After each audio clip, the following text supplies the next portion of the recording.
Hello, I'm Isaac Hayes III, founder and CEO of Fanbase. Listen to what I'm about to tell you. The window to invest in Fanbase is closing. We've raised over $10.6 million of our $17 million goal. That means there's room for less than 6,370 people to invest in Fanbase for the average amount. The minimum to invest in Fanbase right now is $399. That makes you an owner in Fanbase today. Go to startengine.com/fanbase to invest. Why? Because current social apps have taken advantage of users for far too long, with content suppression, shadow banning, harmful racist content, and no real tools for monetization and equity. Fanbase has over 1.4 million users and counting, allowing anyone to reach all their following and monetize their content from day one. Social media is the new TV, and whoever owns the apps that distribute that content have the opportunity to own potential billion-dollar companies. While big platforms with uncertain futures are failing to serve their users, Fanbase is stepping up to fill the gap. Don't wait until it's too late. Invest now, invest for yourself and your future. Go to startengine.com/fanbase and own the next generation of social media.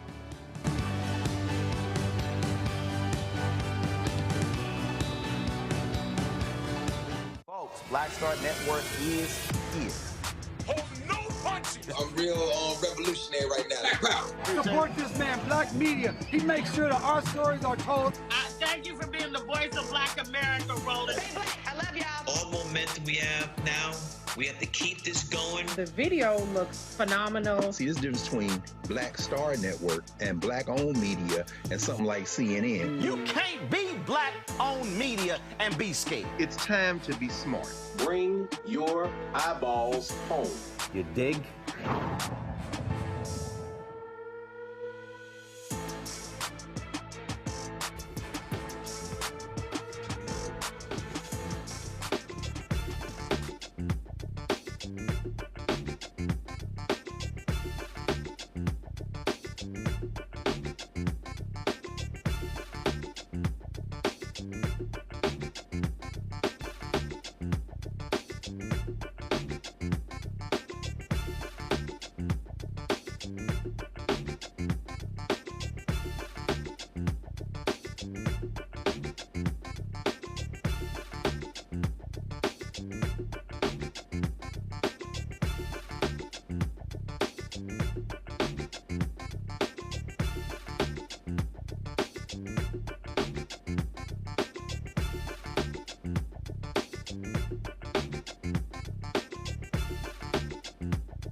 Folks, today is Friday, March 21st, 2025, coming up on Roland Martin Unfiltered, streaming live on the Black Star Network. VoteVets, a veterans voter education group, launches a new campaign ad targeting all Republican House members supporting Donald Trump's sweeping cuts to the Department of Veteran Affairs. We'll chat with the VoteVets Senior Advisor about this campaign. You want to be stuck on stupid? How about Donald Trump's Commerce Secretary? We were going to show you what this fool said about senior citizens who might miss their Social Security check. He thinks it's no big deal because his rich mother won't complain about it. What a dumbass. We'll show you the weird exchange in the Oval Office when a Fox reporter asked the twice impeached, criminally convicted felon-in-chief Donald the Con Trump about Canada being the 51st state. Y'all, this man is stupid. And a white West Virginia couple got a combined 375 years in prison for abusing their black adopted children, treating them as slaves. And opioid deaths may be decreasing overall, but there's a organization working to prevent opioid deaths, specifically in the black community. We'll chat with them about that. Lots of more. Plus, we'll hear from State Representative Jelana Jones of Texas about the takeover of the Houston Independent School District for the Texas Education Agency and why she is still fighting to have it returned to the voters. It is time to bring the funk. I'm Roland Martin Unfiltered. On the Black Star Network, let's go. He's got it. Whatever the miss, he's on it. Whatever it is, he's got the scoop, the fact, the find. And when it breaks, he's right on time and it's rolling. Best believe he's knowing. Putting it down from sports to news to politics. With entertainment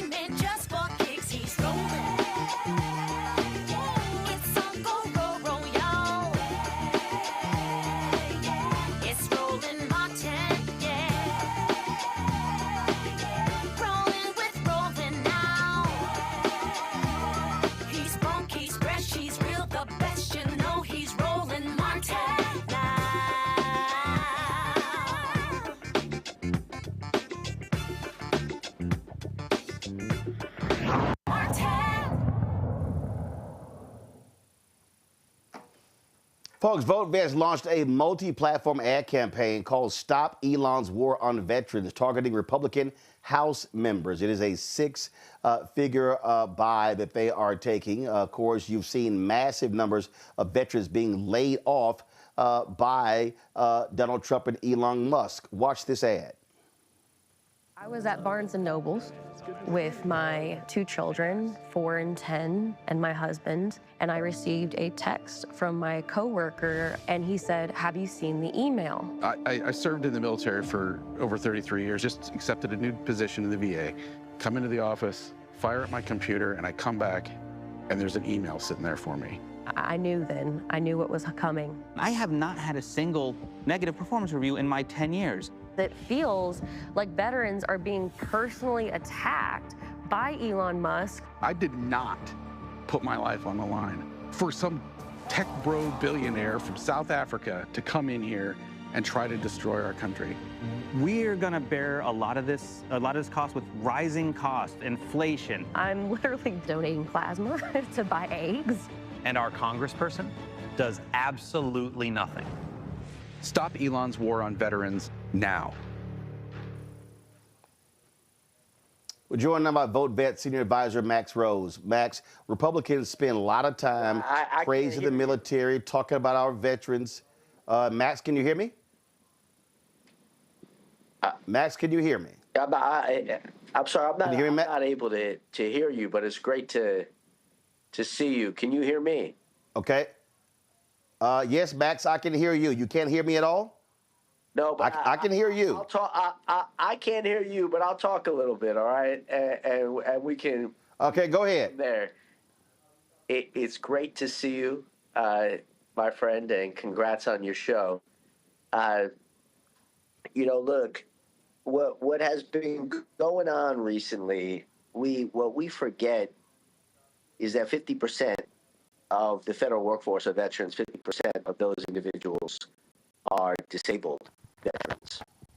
And these are folks that have, in many instances, made extraordinary sacrifices, taken extraordinary risk, all in support of our great nation and our collective freedoms.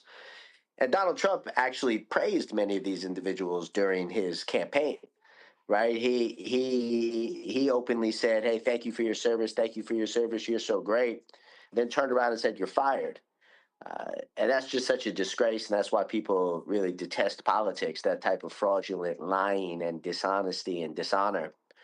And so VoteVets is putting our foot down and saying this is wrong, and making sure that this message goes out in these critical swing states held by Republicans, where particularly those individuals should be showing some degree of courage and standing up to Donald Trump and to this horrendous effort. So we're just so grateful that you have taken the time to shine a light on this as well, and for your continued support of veterans in addition. All right, Max, can you hear me now? You still can't hear me.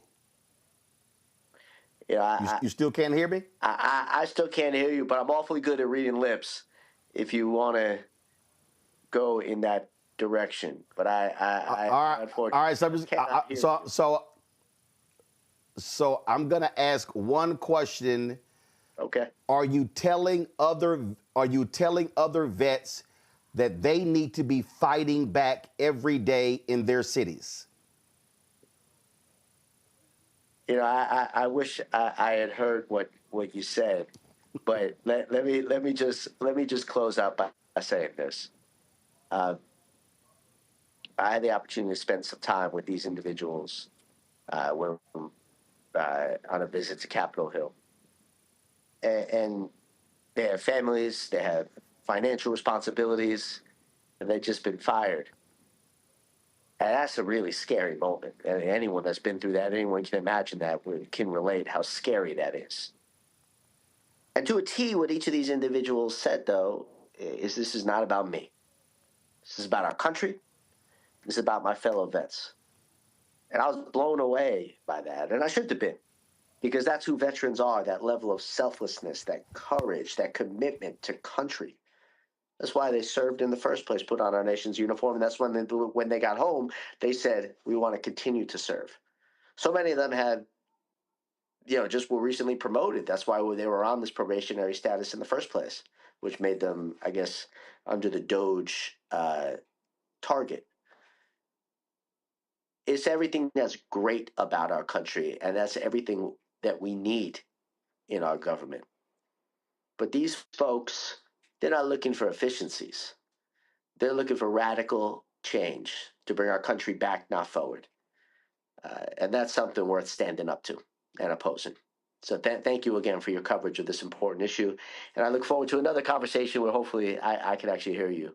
But I appreciate the opportunity to talk to you, though. Thanks. All right, Max, I appreciate it. Thank you so very much. Thanks a lot.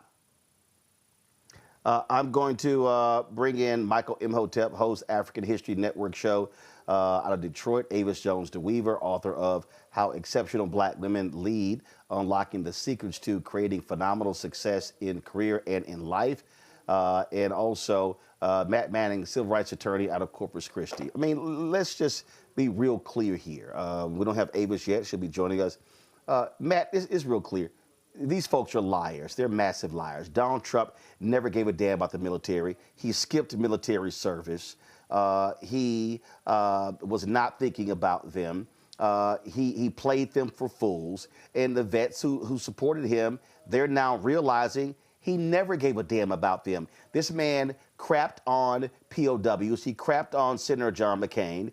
He refused to go to the cemetery when they were in France. This man doesn't give a damn about the military. He never has. No, he's leveraged them to the end of the political support end, and I do not understand this strategically. This is one of those things where I can't really see what the GOP strategy is with doing exactly what you said, which is acting as though they cared about the military, acting as though they cared about the Gold Star families and veterans and all of these, people, and then pulling the rug out from under them. I don't understand that logic, especially because that's a contingent of people that's kind of just heralded in our society. So it makes no sense why you would do this to them.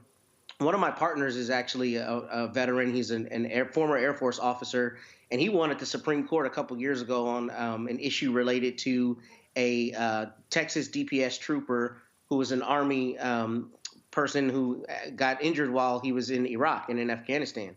And when he came back, the state of Texas treated him just piss poor. And what I'm getting at is both on the state side and on the federal side, what you see is this rhetoric that's very supportive of the military, this rhetoric that's very supportive of the veterans to the point of being jingoistic, just patriotic to the point where if you're not in lockstep with us, you're an enemy of ours.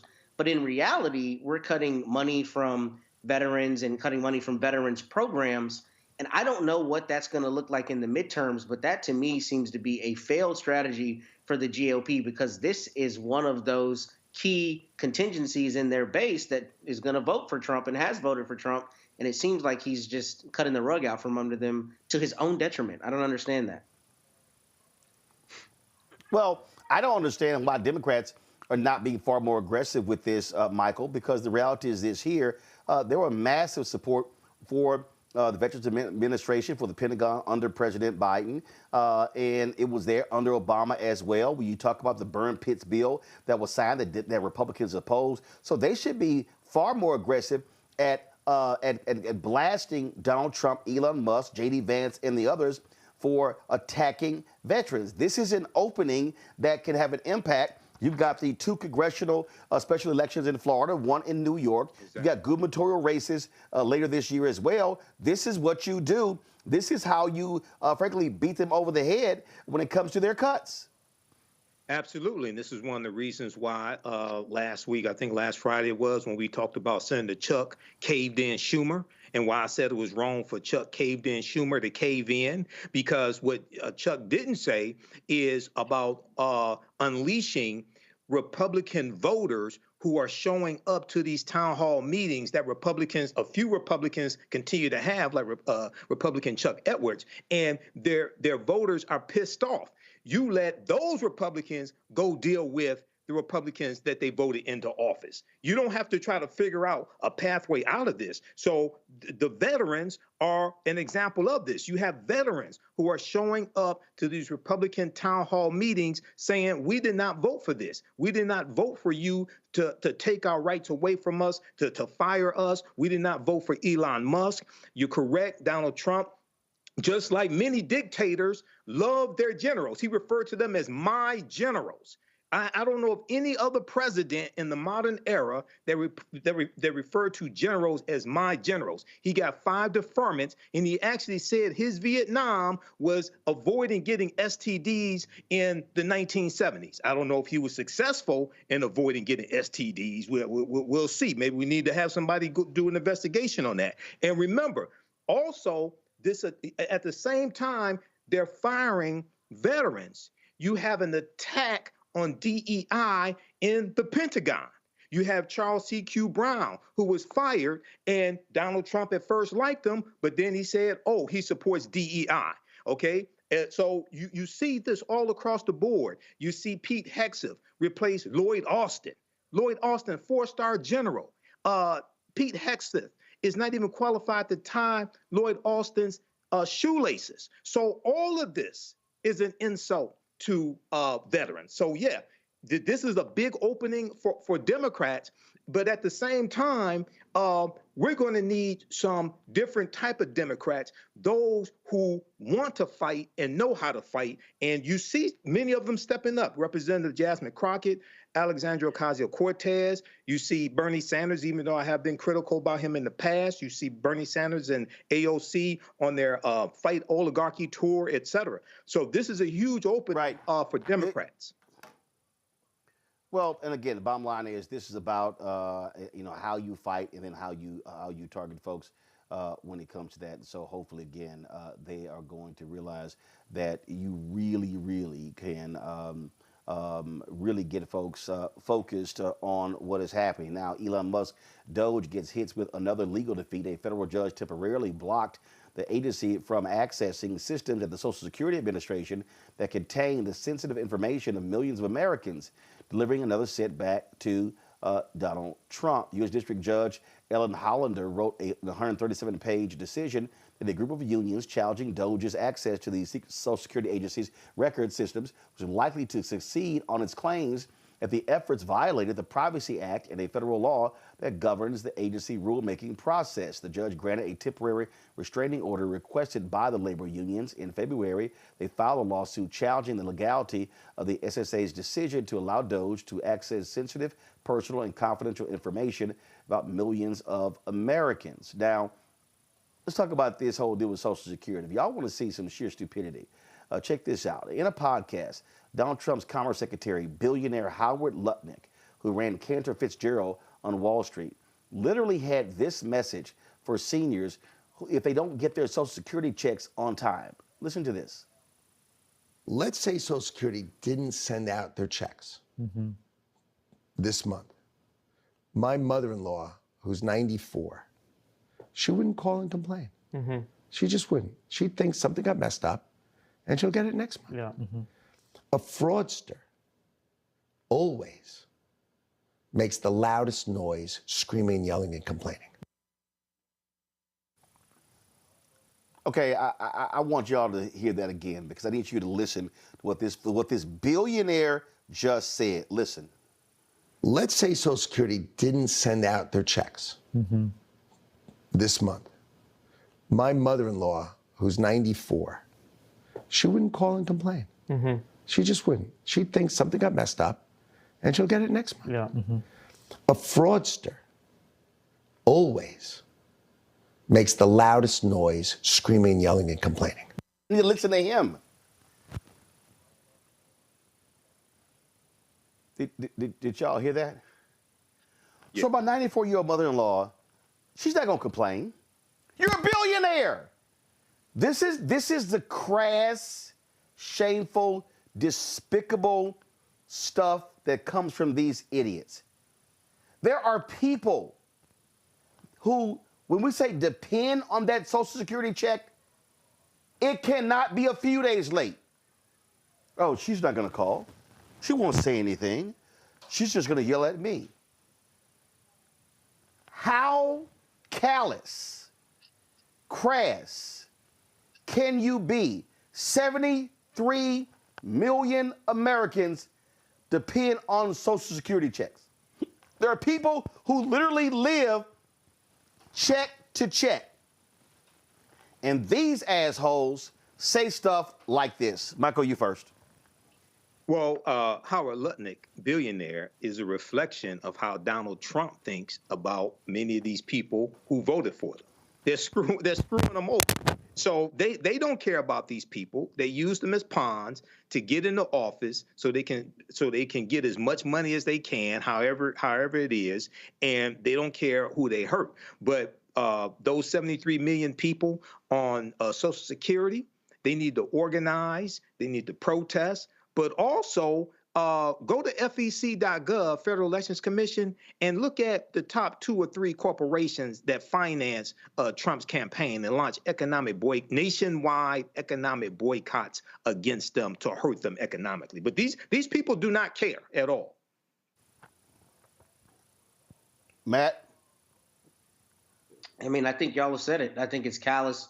And again, from a political strategy point, I really do not understand why on earth they would do anything to affect Social Security and have this kind of rhetoric regarding Social Security. Because in my view, this to me seems to be the greatest risk to their efficacy in the midterms and continuing forward. Because you start messing with people's Social Security checks. I haven't cross-referenced the data, but I surmise that the people who get Social Security are also in the contingent of people who vote most consistently, right? So maybe you're claiming your 94-year-old mother is not going to call and complain, but there's a pretty large swath of people who will be receiving Social Security checks, and if they're not getting that check, they're not going to forget that when they go to the ballot box next. And I don't understand why on earth you would tinker with that. And to address the legal part of this issue, it's interesting that we're discussing this because I listened to this podcast called We the People. It's all about constitutional, issues, and it's put on by the National Constitution Center. And they were discussing DOGE the other day, and even in the legal circles, there's a pretty clear, schism on whether what DOGE is doing is constitutional and legal and whether it's not. And there's some lawyers out there that are arguing pretty vehemently that the president is able to allow Elon Musk to do this.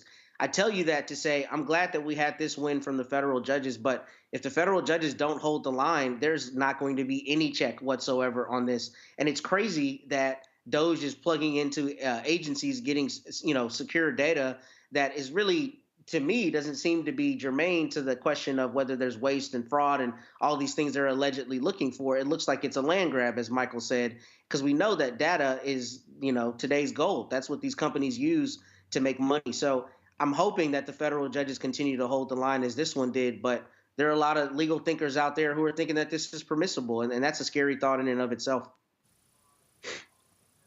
Absolutely crazy. All right, folks, got to go to break. We'll be right back. Roland Martin Unfiltered right here on the Black Star Network.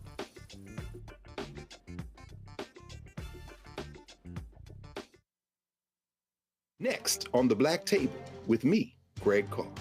Succession. We're hearing that word pop up a lot these days as our country continues to fracture and divide.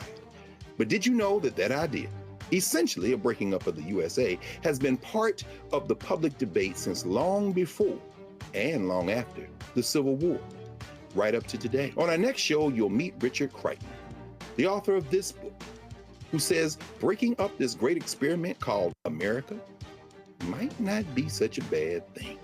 That's on the next Black Table, right here on the Black Star Network. This week on The Other Side of Change. Let's talk. Vote blue no matter who. We need political imagination more than ever, and unfortunately, some people on the Democratic side really are discouraging that. We're going to dig into all of it. The Democratic Party needs to remember who they are and who they are responsible to. This is On the Other Side of Change, only on the Black Star Network. Now that Roland Martin is willing to give me the blueprint, hey, Cyrus, I need to go to Tyler Perry and get another blueprint because I need some green money. The only way I can do what I'm doing, I need to make some money. So you'll see me working with Roland. Matter of fact, it's the Roland Martin and Cheryl Underwood show. Well, should it be the Cheryl Underwood show and the Roland Martin show? Well, whatever show it's going to be good.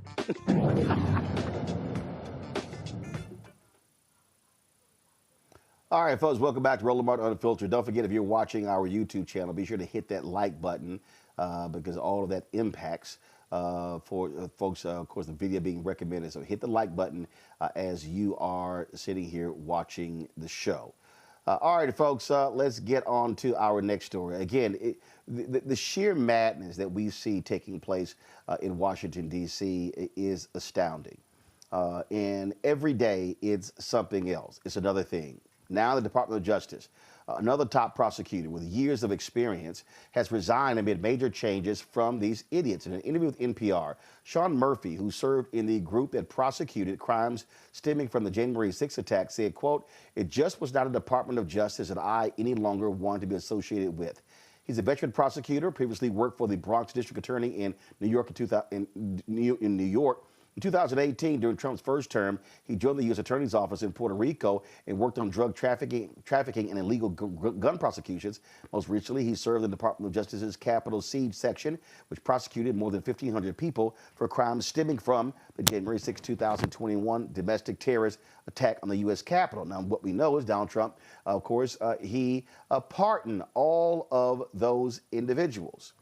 That's what you see. Now, if you really want to understand something that's really crazy, and that is this agreement that he struck with major law firm Paul Weiss. Now, here's what's crazy about this here.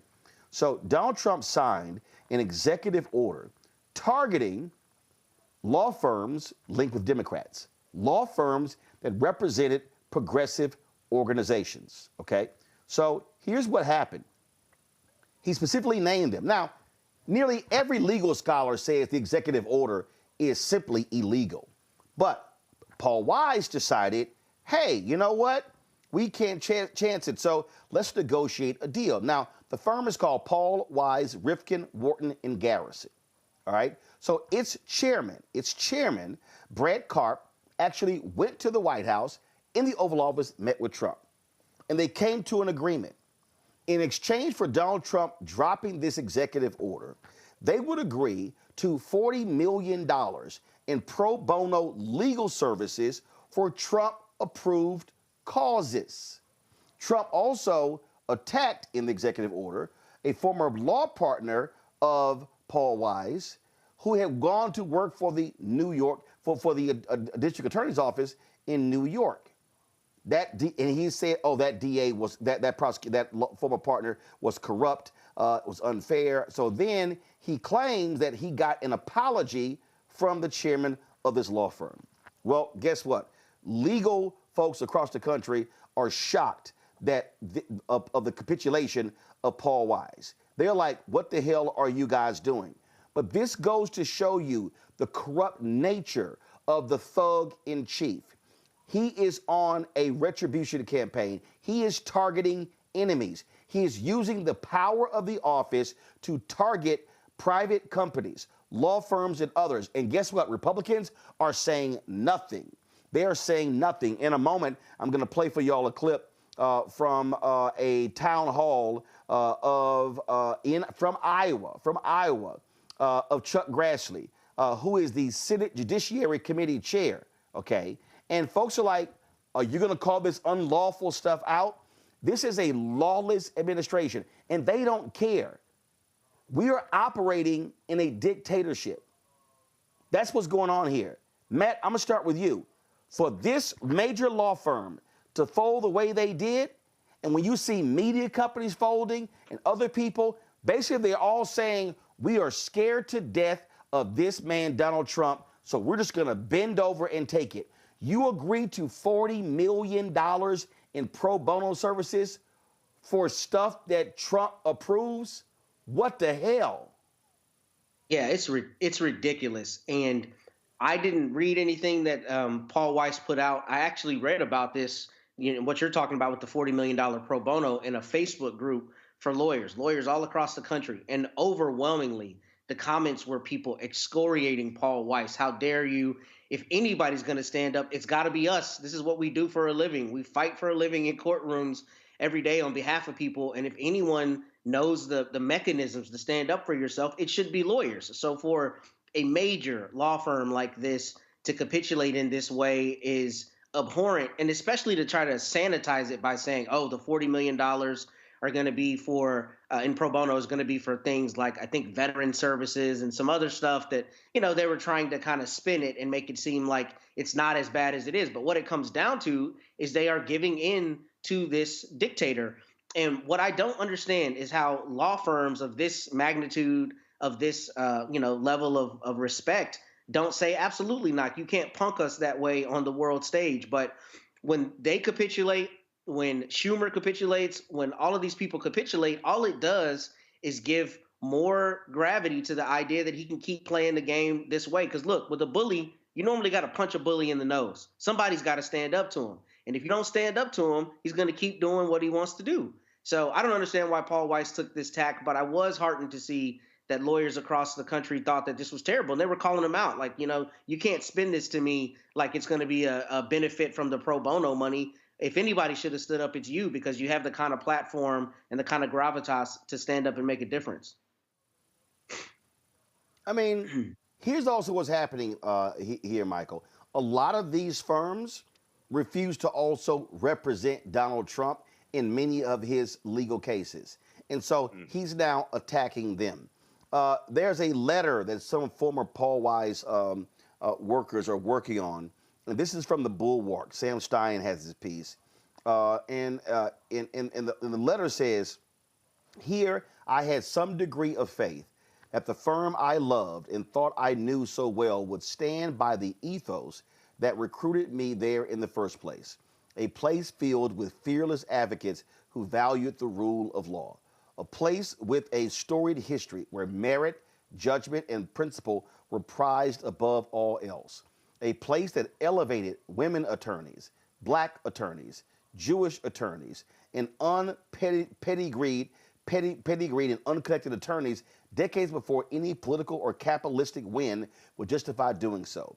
A place that led with professionalism and a deep faith that doing what is right will, in the long run, dovetail with what is financially, professionally, and reputationally successful.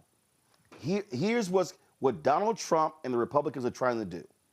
They are trying to attack any potential adversary. And so the capitulation of all the tech companies, all of them showing up. And what have they gotten in return? The dropping of cases against Amazon, the dropping of cases against Google, the dropping of cases against Elon Musk and other companies as well. So what Donald Trump is saying, I am going to severely handicap and shut down and limit any potential enemies. So therefore, I will have free reign to do whatever it is I desire. Yeah, well, this is what the criminal dictators do. And this is what we were warning people about before the election, and what the stakes were, what the consequences were. And we told people the second Trump administration was going to be much worse than the first one. All you have to do is just read one chapter of Project 2025. So here we see this attack on this law firm, and really a shakedown, getting them to provide $40 million in pro bono legal services. And it was spurred by an executive order, which probably is not even legal in the first place. Okay, so this is we're in deep trouble. We're in deep trouble. America has not really been in this situation. America has we haven't dealt with a dictator since 1775, with the beginning of the American Revolution, and the 13 colonies revolting against King George III. So hopefully you have some courageous attorneys who realize you cannot capitulate to a dictator. We just saw the story late this afternoon about Columbia University giving some concessions to Donald Trump, and to try to get back the $400 million that he withheld from them. Another dictator move. So this is like the fight of our lives right now. Yeah, and I just need people to understand that what they want to do is they want to act as thugs. They want to act like mafia dons. That's what you got going on here. This was a town hall in Iowa where people stood up to Republican Senator Chuck Grassley and demanded to know why in the hell was he not being more aggressive in calling out the lawlessness of these thugs. Congress is created and in violation of the Constitution. My question to you is, why do you believe that President Trump is above the law? And I'll just reinforce what other people have been saying here. Why have you not spoken out for it? Yeah.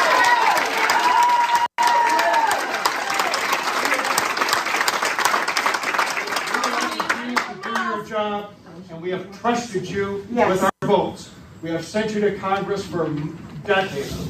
We expect you to follow through for what we Iowans really want our government to do, and not to have a federal government that is being dismantled by this President Trump and Elon Musk. Yeah, please stand up for what's right and do your jobs. Yeah.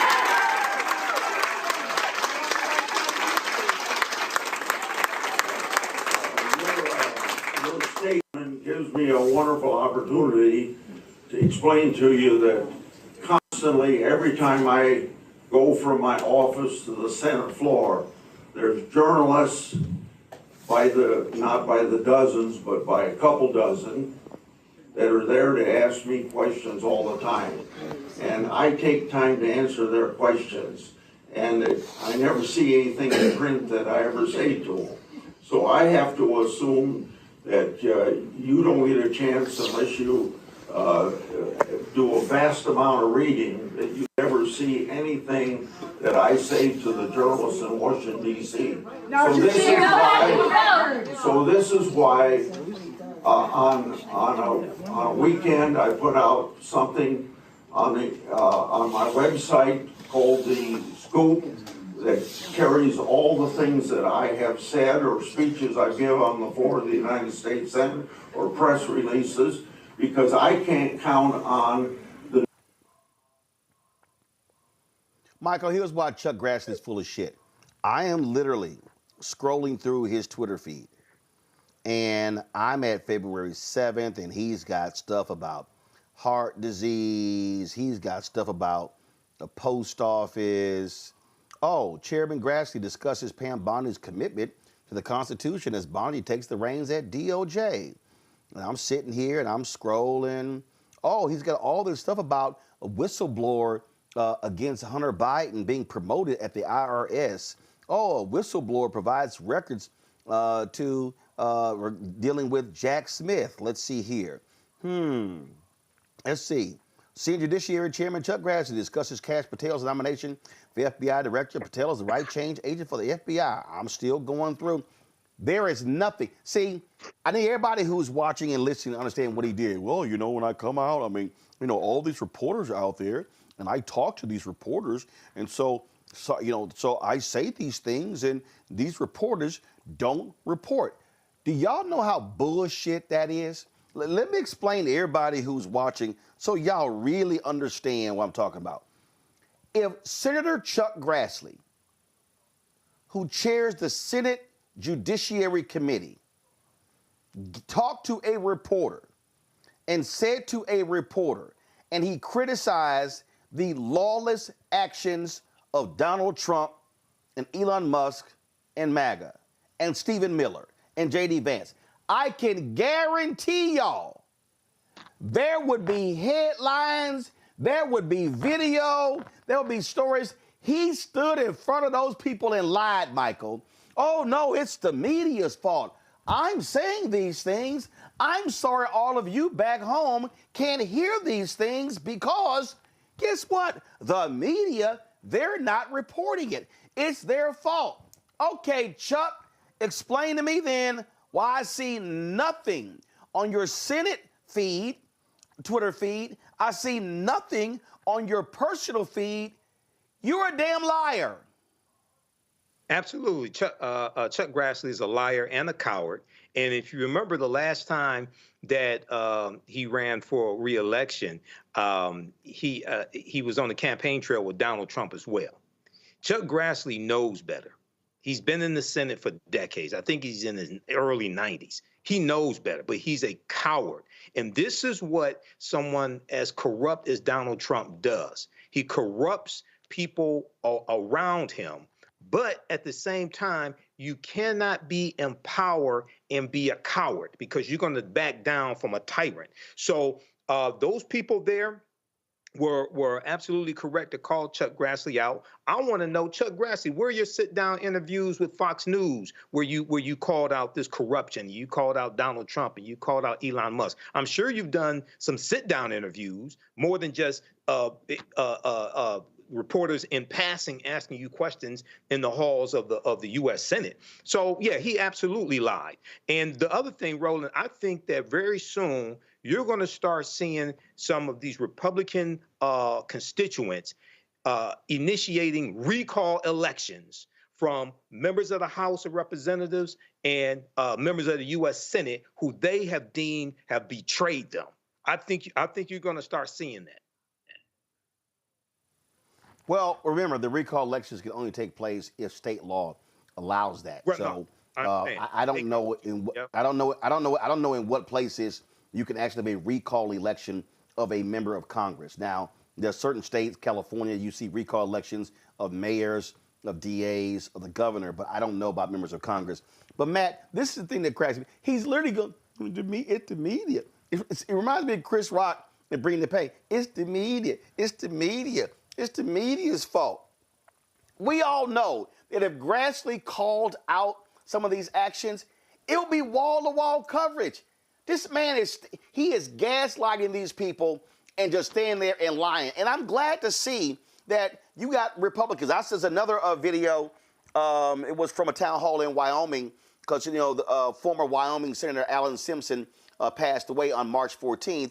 And this woman stood up and she said, I am a Alan Simpson Republican. And she was going off. She was a veteran, was going off. And so this heat needs to continue. And the Republicans can keep trying to say, these are Soros-funded protesters. They learning real quick. No. It's y'all Republicans. It's some pissed off Republicans. And I keep saying, Matt, the only way these things change, if more and more white people get pissed off. Yeah, and to that end, this morning, consider this, NPR ran a story on podcast about farming and how uncertain things are for farmers and agriculture in the United States. Well, the state of Iowa in 2022, 22% of its GDP came from agriculture, corn, soybeans, and other crops. When you're imposing tariffs, that makes it such that, other countries don't want to buy these crops, especially when, for instance, when I was listening this morning, if Brazil has a big soybean crop, American soybean farmers have significant issues moving their crops.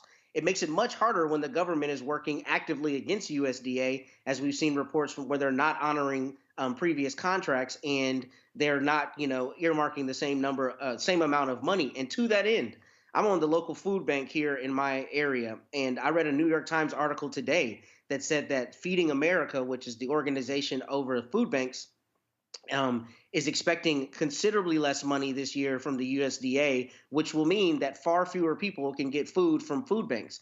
And I think in Iowa, especially in a place like Iowa, where it's ethnically homogenous for the most part, primarily white people there, they're feeling the effects of these Trump policies on the ground because many of them are receiving farm subsidies. There are 97,000 farms in Iowa. So I'm sure somebody in that room with Chuck Grassley is connected to a farm that does not know how it's going to move its crop. And when the government is not helping you, and that's what the government has done for decades, you're feeling it on the ground, the effect of those policies. So it doesn't surprise me. And I think this is exactly the kind of thing that needs to take fire across the United States.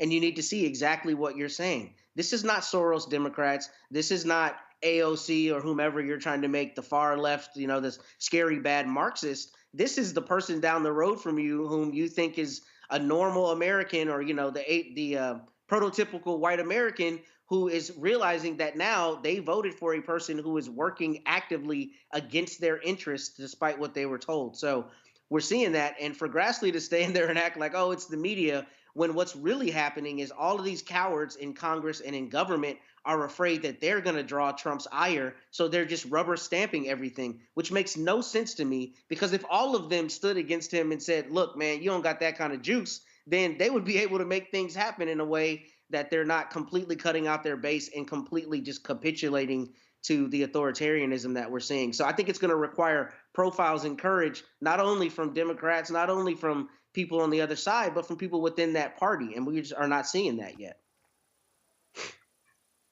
So if y'all want to see the sheer stupidity, and again, the dumbass in chief is Donald Trump. So in the Oval Office today, Fox News' Peter Doocy asked the idiot whether he would be concerned about whether Canada became a state. Now, I just want y'all to understand, Canada is a country. A country.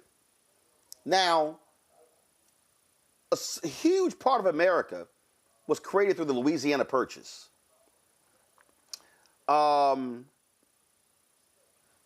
Texas had a revolution over slavery as they became independent from Mexico and later joined the United States.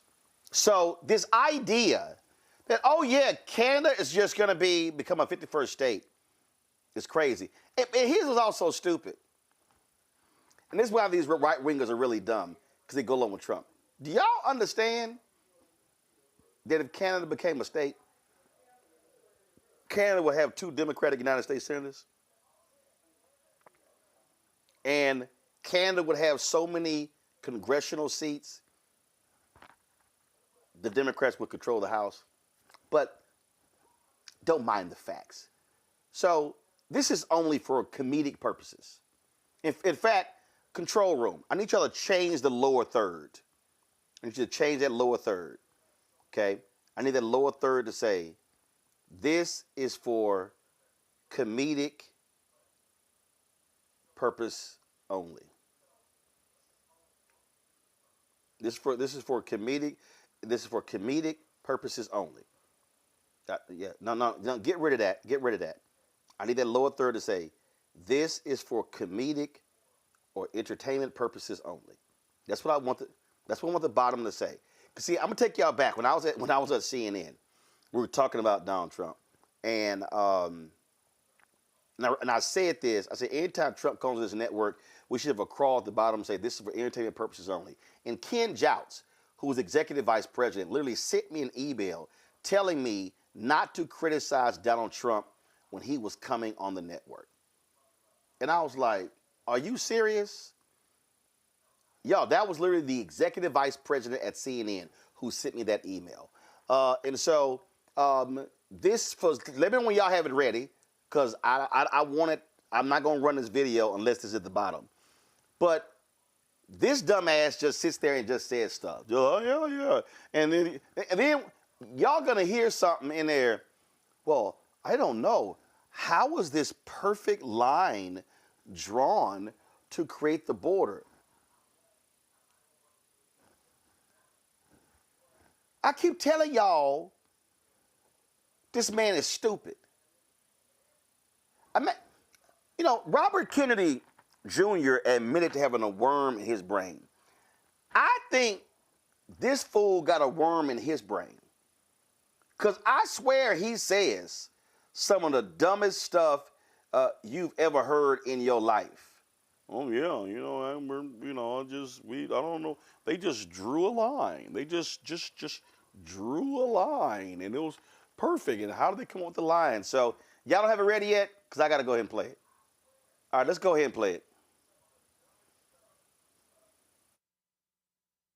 Are you concerned that if they became the 51st state, they would be a very, very blue state? Very, very big and very, very blue. No, there might be, but it would, you know, you have that artificial line that goes, that straight artificial, that looked like it was drawn by a ruler. Somebody with a, I don't mean a ruler like a king, I mean like a ruler, this way.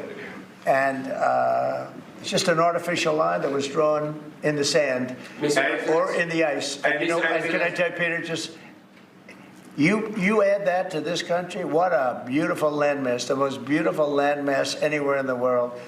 And it was just cut off for whatever reason. It would be great. Now, is it liberal? Maybe. But, you know, a conservative until I got involved, because I don't care who wins up there. I frankly probably would do better with the liberal than the conservative, if you want to know the truth. But just a little while ago, before I got involved and totally changed the election, which I don't care about, probably it's to our advantage, actually. But the conservative was leading against, I call him Governor Trudeau. The conservative was leading by 35 points. So, you know, so I don't know about that. I think Canada is a place like a lot of other places. If you have a good candidate, the candidate's going to win.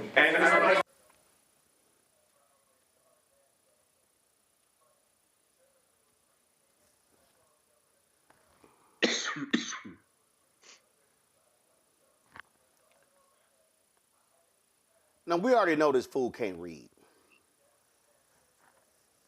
So he has no idea that the French used to control that area, now known as Canada. Then there was a war, and they handed it over to Great Britain. And then a law was passed creating the province of Canada. And that's what led to Canada becoming its own country. So he's talking about a line being drawn. Do y'all realize that that territory, now known as Canada, dates back to 1534?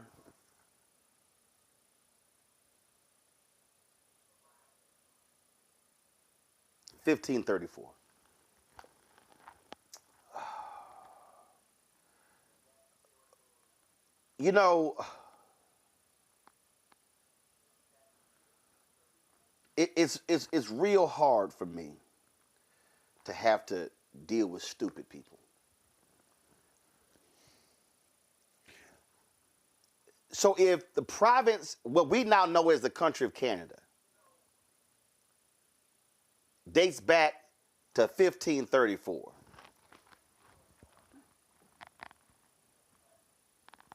Madam Michael, do y'all know when the Pilgrims showed up?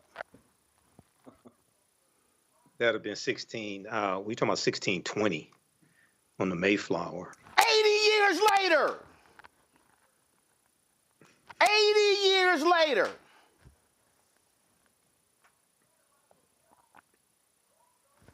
This fool, how was this perfect line just drawn?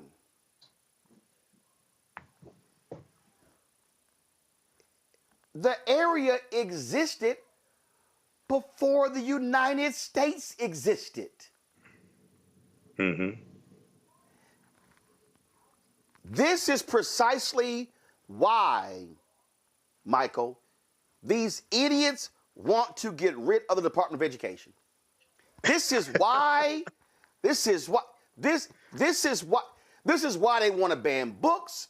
This is why these dumbass right-wingers, I mean, I just saw a video of some dumbass white couple in Texas whose child died from the measles, and they were like, well, we still don't believe in vaccines, and it was God's will for our child to spend the few years they did on earth. These people, the Republican Party appeals to stupid people. And you shouldn't call voters stupid. Yes, I can call people stupid who exhibit stupid tendencies. And they love this idiot. They love this fool who can't read. They just love, it's just a perfect line that was just drawn. We have a dumbass sitting in the Oval Office making monumental decisions, and 71% of the voters in the last election were white, and these white folks just love this dumbass sitting there saying stuff like this.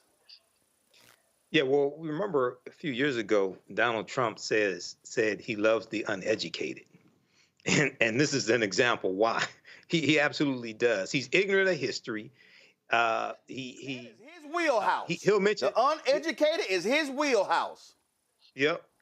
He'll talk about 1776, but he's probably ignorant of the Missouri Compromise of 1820 or the Kansas-Nebraska Act of 1854, the Compromise of 1850, which reorganized the land that the U.S. got from Mexico from the Treaty of Guadalupe Hidalgo of 1848, which ended the Mexican-American War.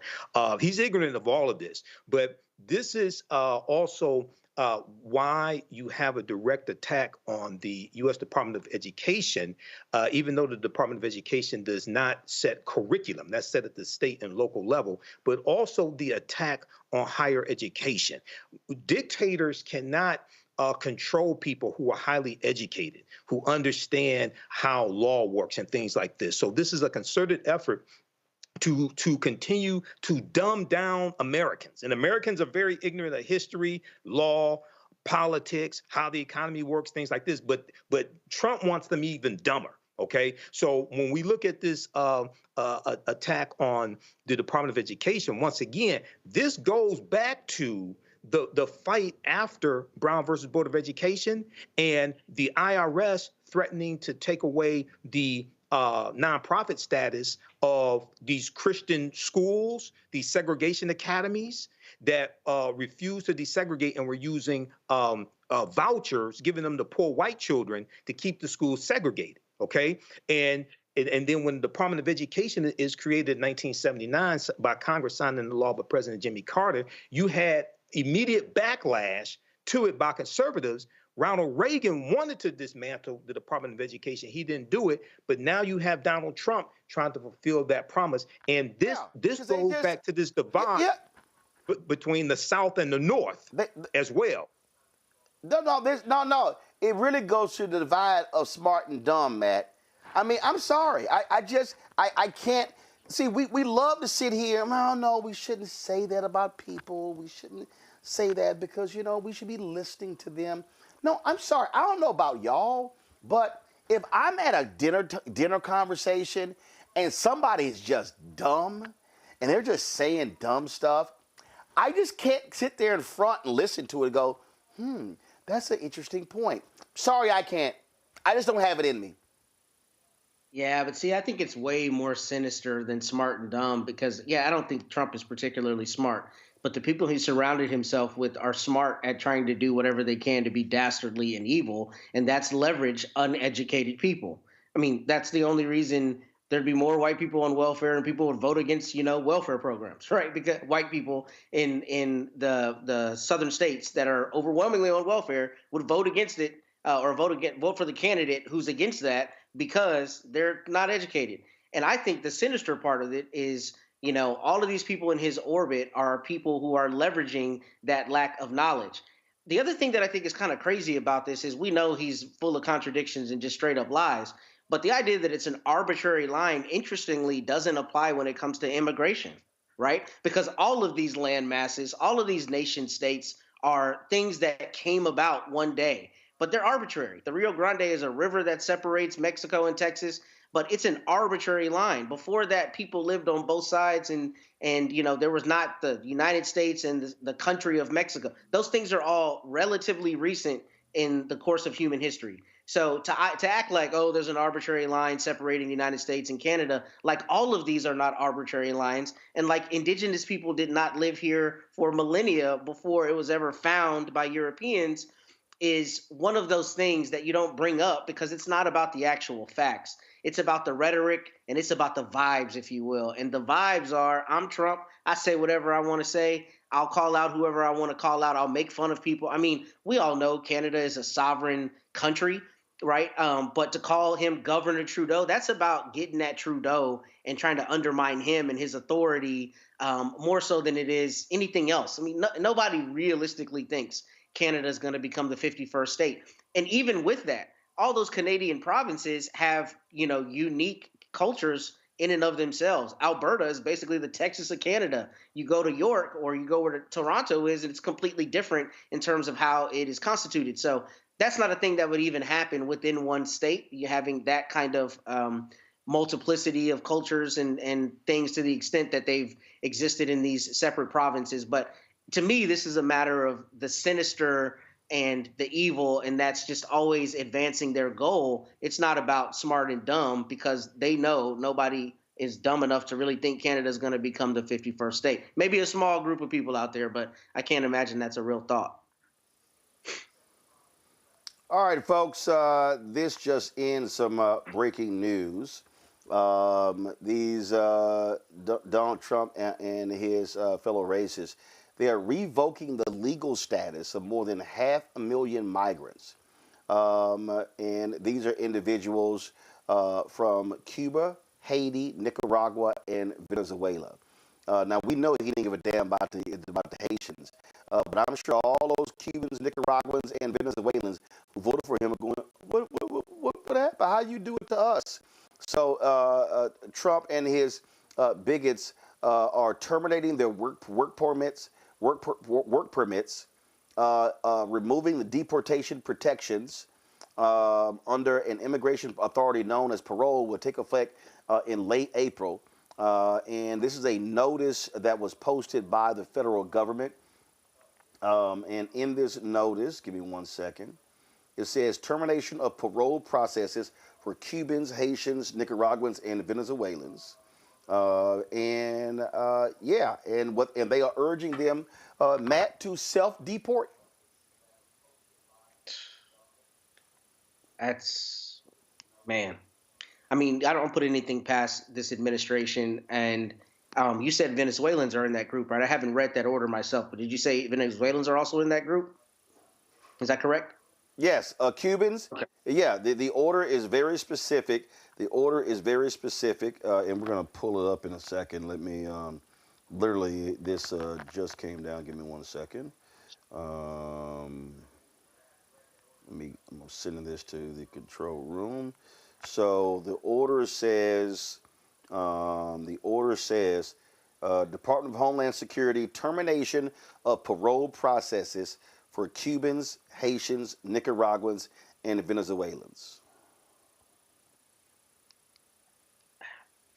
Well, it's interesting that that's happening at the same time he's trying to use the Alien Enemies Act to deport, a number of people from Venezuela in particular, by trying to claim that Tren de Agua is invading the United States. And, mentioning that same podcast I was talking about earlier, We the People, I was listening to it this morning, and they were talking about whether invasion has ever been construed in the way he is trying to construe it. And what's interesting about that is the legal scholars are trying to, conceptualize and consider something that I don't think is really being considered from the White House. I don't think they're looking at the legality of things. I think what they're doing is continuing to push the bounds and just throwing everything out that they want to, that's along with their ideology, and just saying, test us, take it to the courts and see what the courts do. But if I heard you correctly, this is about people who were granted parole during the Biden administration. Is that correct? Yep. Going back to 2022. Yep. Okay, so not only is it about advancing the deportation agenda, but it's the same thing we're seeing in lockstep with everything being about the alleged prior administration making you less safe, making this country less profitable, and needing to undo a lot of the Biden era policies, which we know were the right policies as it relates to, immigration or human rights, and in a lot of different respects. But this is just dovetailed with that. I mean, that's what you see this administration do. Everything that they put out, they couple with, the Biden administration was wrong. They were making you less safe, or whatever else they were allegedly doing. And that's why we're taking this unprecedented, unconstitutional action. So this doesn't surprise me. And look, they also lie, Michael. I mean, they deported folks to El Salvador prison and said they were gang members. There was like one guy who had a gang tat. It wasn't a gang tat. It was a soccer tat. The guy was persecuted under the Venezuelan president Maduro and deported them. Then they had to admit in court that most of these people were not criminals.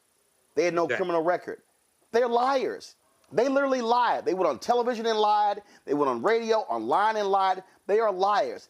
I do not trust anything that comes from Donald Trump, Elon Musk, or J.D. Vance. None of them. In fact, J.D. Vance is such an asshole. He actually did an interview where he claimed that Vice President Kamala Harris was taking 4 shots of vodka every morning. I mean, these people are pathetic. Well, yeah, this is what we warned people about before the election when J.D. Vance was lying, saying that Haitians in Springfield, Ohio were eating dogs and cats. And then he doubled down and tripled down on that lie, even though they were getting death threats and bomb threats and things of this nature. And Donald Trump spread that lie as well. And at the same time, if people remember correctly, Donald Trump ordered House Republicans to kill the strongest border bill in 30 years so that he could run on immigration and cracking down on the border, things like this. Okay, so these people are frauds. They're dangerous frauds. I'm looking at the piece here from The Guardian. Trump revokes legal status of 530,000 Cubans, Haitians, Nicaraguans, and Venezuelans. Now, going back to February 3rd, 2025, the Department of Homeland, I think it was Department of Homeland Security, announced that they were going to revoke the temporary protected status of 350,000 Venezuelans. The Venezuelans in Florida were furious because many of them voted for Donald Trump in the 2024 election. And they said they felt betrayed. The Trump surrogates and things like that told them, you know, you're safe, things like that. We're going to deport it's going to be the bad people that get deported, okay? So this is this white nationalism that's all throughout Project 2025. This is what we're seeing taking place right here. And at the same time, he wants to invite white South Africans to immigrate to the U.S., okay? At the very same time, he wants to deport these people and strip the parole status from 240,000 Ukrainians. He's inviting white South Africans to come to the U.S. I wonder why. Because they're being persecuted, right? He says they're being persecuted. They're being persecuted in South Africa, and they make it a point to beat the drum to show that the white people that they think are the ones that are okay, right, are being persecuted. And South Africa, we're going to do all these bad things to you, right, unless you... They say it's a land grab in South Africa. They're victimized, And all this has to do with perpetuating white grievance. And what they're doing with the various civil rights departments now is shifting the focus to focus on white discrimination. And laws against white people. This is the whole game. Oh yeah, that's what they're doing. All right, y'all, gotta go to a break. We come back, more to talk about. Don't forget to support the work that we do. Join our Bring the Funk fan club. Our goal is to get 20,000 of our fans contributing on average $50 each a year. That's $4.19 a month, 13 cents a day. You support this show, plus the other shows here on the Black Star Network. If you want to give me a Cash App, use the Stripe QR code. It's right here on the screen. Click the Cash App button, and to continue, you can also use the Stripe QR code to use credit cards. Senior checking money order, P.O. Box 57196, Washington, D.C. 2003 7-0196. Cash, PayPal's R Martin Unfiltered, Venmo RM Unfiltered, Zelle. Roland at RolandSMartin.com, Roland at RolandMartinUnfiltered.com. We'll be right back. We begin tonight with the people who are really running the country right now. Now, Trump is often wrong and misleading about a lot of things, but especially about history. Donald Trump falling in line with President Elon Musk. In the wake of the unsettling news that MSNBC has canceled Joy Ann Reid's primetime show, The Readout, Roland Martin and the Black Star Network would like to extend an invitation to all of the fans of Joy Ann Reid's MSNBC show to join us every night to watch Roland Martin Unfiltered, streaming on the Black Star Network for news, discussion of the issues that matter to you, and the latest updates on the twice impeached, criminally convicted felon-in-chief Donald Trump and his unprecedented assault on democracy, as well as co-president Elon Musk's takeover of the federal government. The Black Star Network stands with Joy Ann Reid and all folks who understand the power of black voices in media. We must come together and never forget that information is power. Be sure to watch Roland Martin Unfiltered weeknights, 6 p.m. Eastern at youtube.com/Roland S. Martin or download the Black Star Network app. This is Tamala Mann. And this is David Mann. And you're watching Roland Martin Unfiltered. Get Jelana Jones. 1 second. Wait. So,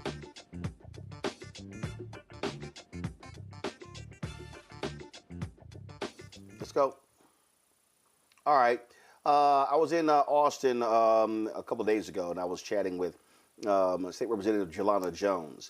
And again, we talk about how elections have consequences. So, yesterday, when Donald Trump signed that BS executive order shutting down the Department of Education, guess who was all there? Texas Governor Greg Abbott, Texas Lieutenant Governor Dan Patrick, and the thuggish Texas Attorney General Ken Paxton. Three of the, if you want to say those are the three stooges of Texas, three of the dumbest people in Texas, okay? So they have been attacking public education as well. So just as you have Trump trying to shut down the Department of Education, you have Republicans here in Texas who are desperately trying to shut down blue counties like Harris County. So one of the things they did was order the Texas Education Agency to take over the Houston Independent School District. Well, a lot of parents have been upset by that, and so I caught up with Representative Jones about the takeover of the largest school district in the country by state government, and here's our conversation.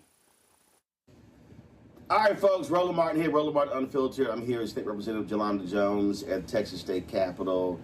Okay, so what's the latest? What the hell is going on with the TEA takeover, HISD? I got people who are teachers who are hitting me, all these principals who were leaving, getting transferred. What the hell is happening in my hometown of Houston? So the mafia, which is TEA, Greg Abbott, Mike Miles, the appointed superintendent, and he's got a kangaroo court full of appointed board members, they are making HISD go broke. He is spending money without authorization. They are not making him be accountable. I saw a story and I'm confused as hell. I'm like, so how he's spending money, didn't get approval, and then when y'all find out, y'all sit here and backdate it. Well, but that's the board. That ain't us. No. I'm talking about the board. I'm like, well, why in the hell y'all there?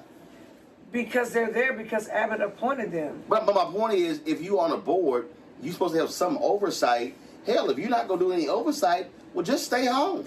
But they're there to rubber stamp his thing. So that's where you got it twisted. You actually. Oh, no. I didn't get it twisted. I didn't get it twisted. But my point is, if you're on a board, you don't do stuff. You don't approve something after the fact. Exactly. And then it's like, oh, my bad. No. You know whether, look, I own my company, so I ain't got to ask nobody to spend money. But if I was not owning the company, I would have to get approval before I would spend some money. He spent almost $500,000 on a play where he was a star, serious business. A play? A play. They did a play, and I guess he likes to act, and they spent over $500,000 for him to do a play, and he was acting. I swear on my daddy's line. Well, okay, all right. Now, and the board approved that. Now, the board approved that. A play, you go to a play and people act like something. Yes, a play. And he was in it? He was the star of it. Okay. So they're not. They're there to play games. Now they're there to act. They're not there to teach kids. And all the teachers, they've gotten rid of certified teachers, and they're not paying them. They brought in people. I got a friend who says her niece is working at HISD, used to work at McDonald's. They hired her as a teacher. She's not certified, so they got uncertified people teaching kids, and they're manipulating data. They're literally only testing the smart kids, so it appears that their test scores are high. They're doing all these things. They spent, I can't remember how much. I want to say $4 million on a failed bond so that they could replenish their piggy bank. Now, we fought against it. Well, yeah, but here's the deal. So here's the people you understand. Bond elections rarely ever fail. Oh, now that's true. Especially for school. You got to really screw up bad for the voters to say hell no to a school bond election. with schools that are falling apart.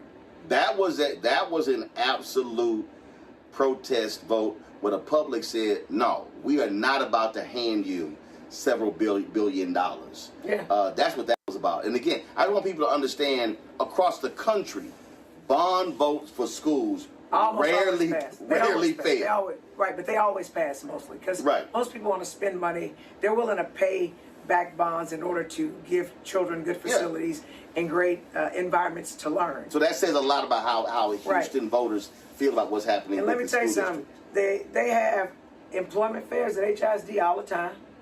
They cannot get people to want to come in. Even people that he's brought in that were on his side, they realize that the systems as he has in place aren't educating kids. They leave. So you could have had a girl who worked at some fast food restaurant teaching your kid if you in HISD. But I hate to say this, Roland. If I had a school-age child, I would not send my child to HISD. But this is where we also have connected dots here that people need to understand. The law allowed for the governor to do this. The governor is elected. When Beto ran against Abbott, 75% of voters in Texas, 30 and under, did not vote. So the problem that I keep saying, even in our communities, in many of our communities, we're not voting in our capacity. I've been saying that I need black folk to be voting at 70% of our capacity. And what's happening is, it's so like, well, they're going to win anyway, so it's 38, it's 42. Right now in Louisiana, folk are all upset, MAGA Jeff Landry, and I'm like, he was MAGA Attorney General. He wanted to essentially open up the juvenile records of largely black folks only in 2 parishes in the entire state. Where the black people were living. But folks sat at home. So I need people to understand, when you do not vote, you are allowing an Abbott to stay in power, to make this move. That is a political move to allow this takeover. And is there a limit of the takeover? How many years? No, they can be there as long as they're not performing. They can be there. And here's what's crazy. You appoint a board of managers and you put Miles in place because you say the schools are failing, which they weren't, by the way. But you're failing the schools, but they get to stay there as long as the schools are failing. So I actually think it is in their best interest to make sure that the schools fail so that they can stay there under the illusion that they're actually trying to help. Because what people need to understand is that the Republican Party in Texas despises Harris County. Oh, they hate us. And people need to understand that was a time when Republicans were winning countywide. They were. That was a time when I was in Dallas County, working in Dallas County, where Democrats won Dallas County. All of a sudden, Dallas County flipped. You had people like John Crusoe at the time, who was a judge, who ran as a Republican because he knew he could not win as a Democrat. Then that county then flipped back to blue. So the reality is, Republicans in Texas, they can't stand Harris County. They can't stand Dallas County. And you know why they can't stand Harris County. Well, they can't stand Harris and Dallas, but they really can't stand Harris County. For sure. There are so many only Harris County bills that are bad. So every other city in the state of Texas, the elected officials are living in their constituencies and they know what's best. They're being allowed local control. And they have, that's what it's called, local control. Which Republicans say they love, they say they love, oh no, not big government, local control. But not in Harris County. And they lost their minds. They woke up and there was a whole bunch of black people judges. They have lost their minds. So people understand, in 2017, 18. Well, that was the last one. They took office in 19. They passed, but they got rid of straight ticket voting. Yeah. In 17, but it was the 18 election was the last one because what happened was, and remember, Republicans used to always take advantage of straight ticket voting. They did. But then Democrats in Harris County got organized, started winning, and Republicans in the state capital said, "Oh hell no, we got to get rid of this." We don't want people to know if you're a Democrat or a Republican. So people just need to understand. Say, no, we want the voters to think about their choices. So people just need to understand. People need to understand when you see these moves, withholding of hurricane relief fund to Harris County. When you look at them changing the voting laws specifically for Harris County, people need to understand these are very specific, direct actions to penalize Harris County because they dare vote Democrat and not Republican. But let's also talk about the big elephant in the room. A whole bunch of black people got elected judge. So now all of a sudden they literally have not tried to change judicial requirements until a whole bunch of black people got elected. And now they were saying that judges are not qualified.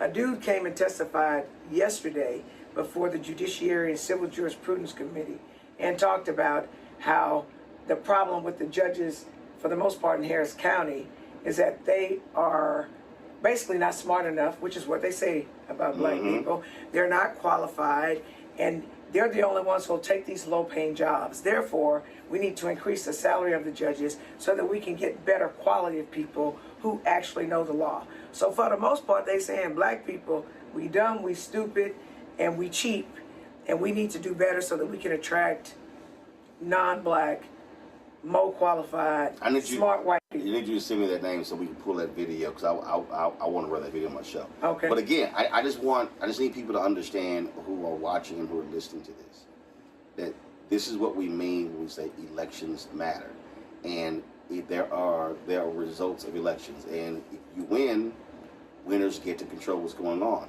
So if you're upset right now with TEA taking over HAST, if you're upset with the constant tax in Harris County, do understand it's also because folks choose to sit at home and allow these individuals to be elected. So I just want our folk to understand that if you don't mobilize and organize, this is how they stay in power. The reality is, Abbott can be voted out. Dan Patrick can be voted out. These people can be voted out.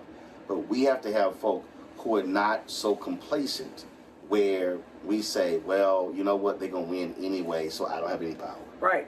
And true story, Roland, people stand in long lines, spend money they don't have to go see Beyonce. And I love Beyonce. She's from Houston. But my point is, my grandmother told me that you can tell what's important to people by how they spend their time and how they spend their money. Is that true? And so I'm telling you, we need to be terrified as black people about what's going on in Austin, because all of the attacks are against us. It is an attack on blackness. Okay, it is an attack on us. We are not funding HBCUs. We literally gave billions of dollars to PWIs and did not give money to HBCUs. They want us to have inadequate resources so that we cannot compete. See, what I need people to understand that this goes way beyond Washington, D.C. What people need to realize, and Matt, you're there in Corpus Christi. You're seeing this every single day. What the right wing is doing by having supermajorities, Texas, Mississippi, Alabama, Florida, Tennessee, they are looking to unleash their agenda, federal level, state level, local level. What black folks need to understand is that when you look at the population increases, people are actually leaving the Midwest, the South, the Northeast, and the West for the South. There are people who literally, who are returning home. There are individuals who've left Texas, Louisiana, Mississippi, Alabama, Arkansas. You have a reverse migration that's going on. As people are getting older, they want to return back, spend time with their families, and live their lives out this way. So what we need to understand, and Terrence Woodbury was discussing this yesterday, you've got massive voting power. Texas has the largest group of eligible black voters in any state in the country. You look at Louisiana, you look at other places.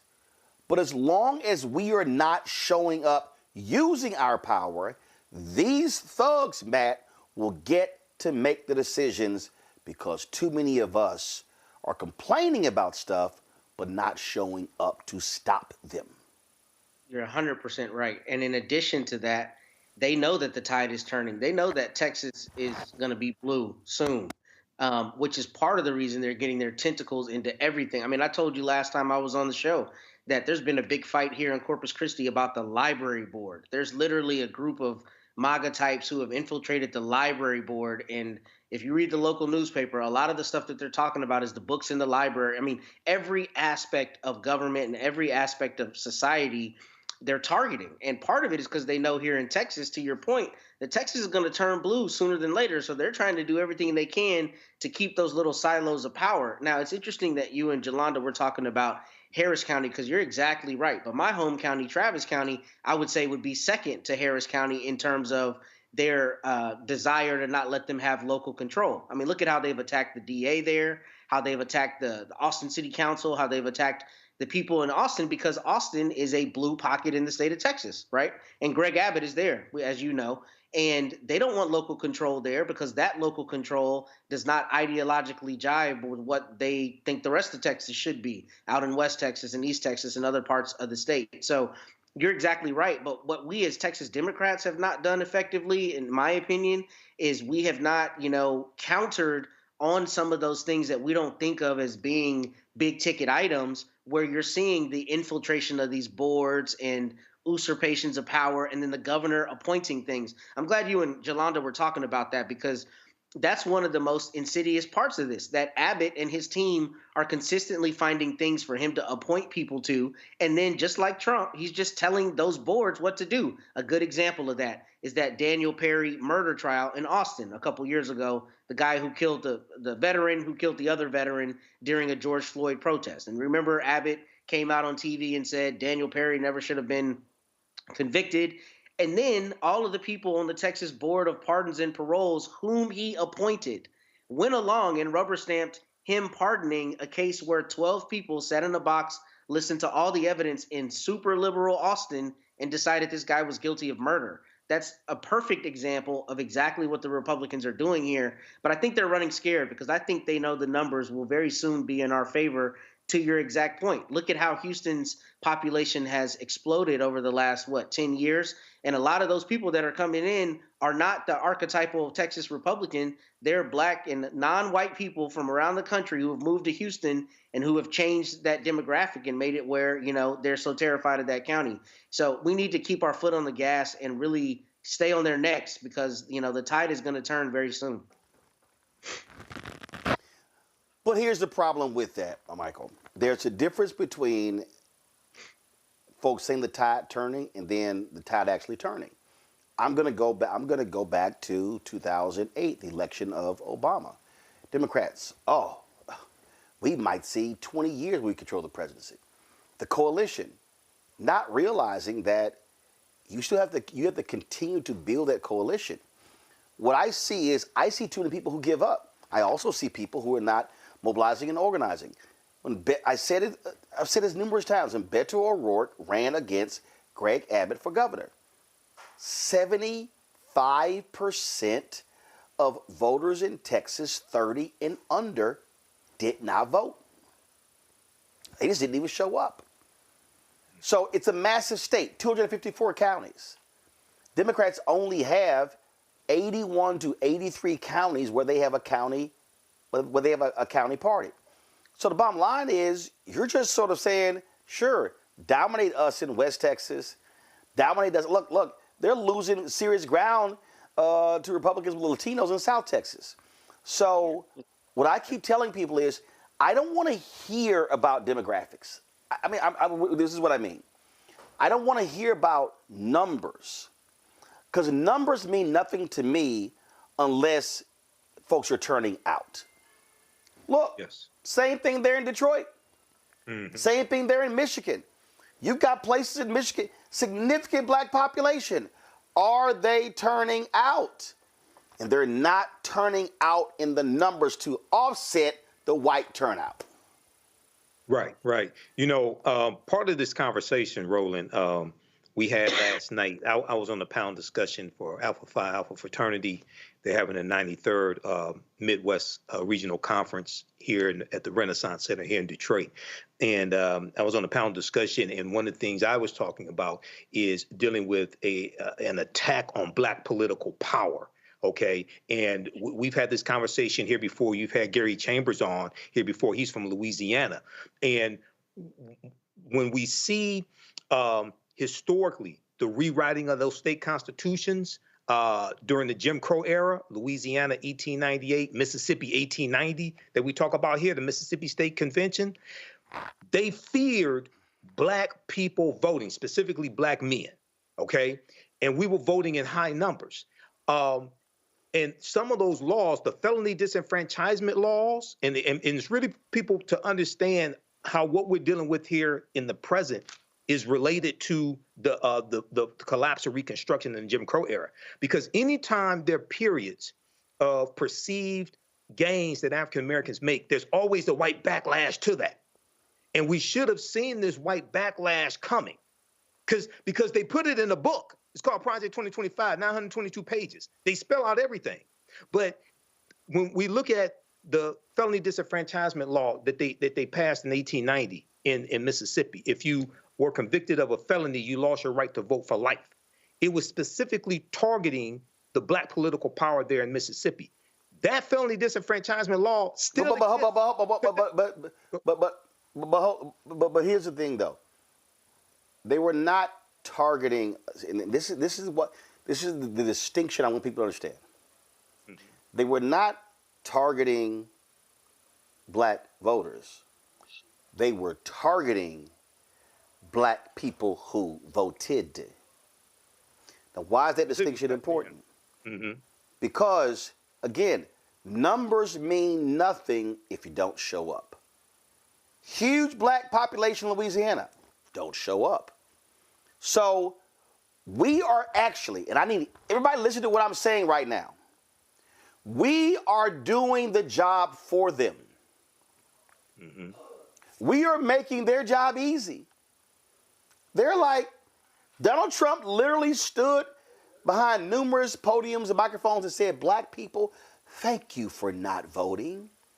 Yeah, that 16 was the greatest insult to black America, I'll say, in the last 40 years for somebody to say, Negroes, I appreciate your decision to sit your ass at home.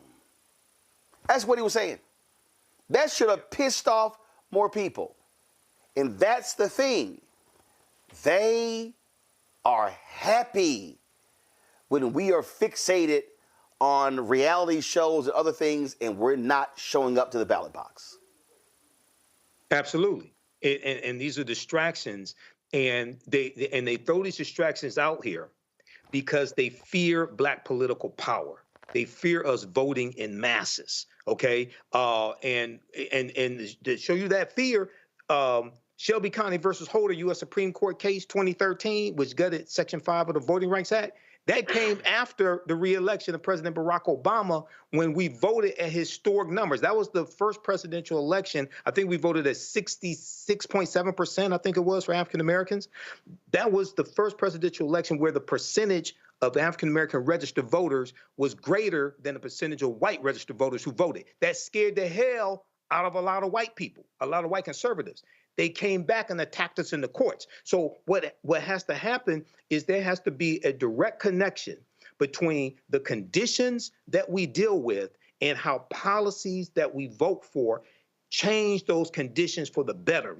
A lot of times voting becomes an action that we're told to do, but sometimes we're not told what the benefit of voting is, the policies that get put in place, but also how to stop and block what the adversaries are trying to do to you. You have to stop them and block them out at the ballot box. And you also have to understand that you have to fire and vote out the obstructionists who are trying to block you from getting what you want. And the last thing that I think a missing piece of this, and we talked about this in the previous election, you have to speak directly to low wealth people or poor people, et cetera. Speak directly to them, talk to their issues, talk to their concerns. In the 2025 election, and we supported VP Kamala Harris, they didn't mention poor people. They didn't talk about low wealth people, okay? And you're missing millions of people who don't hear their issues spoken to directly. When you speak to their issues directly, this is what Reverend William Barber has been talking about. But here's the deal. We know Trump never spoke to those people as well, and it's two things. I absolutely believe you speak to the issues, but you also people need to also be aware of what's actually being done as well. And guess what? And all I'm simply saying is, if you're black and you believe voting is an option, then I don't want to hear anything from you. I don't want to hear you complaining about city services and school board and county and the state, whatever, because you chose to sit out. That's why I've said it. Voters, shut the hell up. And I'm sorry. We got people who love to complain, but if you choose to sit out of the process, you are part of the problem. Going to go to a quick break. When I come back, John Leguizamo was on The View today, and man, he laid it out that, frankly, it ain't nothing but a Klan gathering in the Trump administration. We're going to show you what he had to say. You're watching Roland Martin Unfiltered right here on the Black Star Network. Hello, I'm Isaac Hayes III, founder and CEO of Fanbase. Listen to what I'm about to tell you. The window to invest in Fanbase is closing. We've raised over $10.6 million of our $17 million goal. That means there's room for less than 6,370 people to invest in Fanbase for the average amount. The minimum to invest in Fanbase right now is $399. That makes you an owner in Fanbase today. Go to startengine.com/fanbase to invest. Why? Because current social apps have taken advantage of users for far too long, with content suppression, shadow banning, harmful racist content, and no real tools for monetization and equity. Fanbase has over 1.4 million users and counting, allowing anyone to reach all their following and monetize their content from day one. Social media is the new TV, and whoever owns the apps that distribute that content have the opportunity to own potential billion-dollar companies. While big platforms with uncertain futures are failing to serve their users, Fanbase is stepping up to fill the gap. Don't wait until it's too late. Invest now, invest for yourself and your future. Go to startengine.com/fanbase and own the next generation of social media.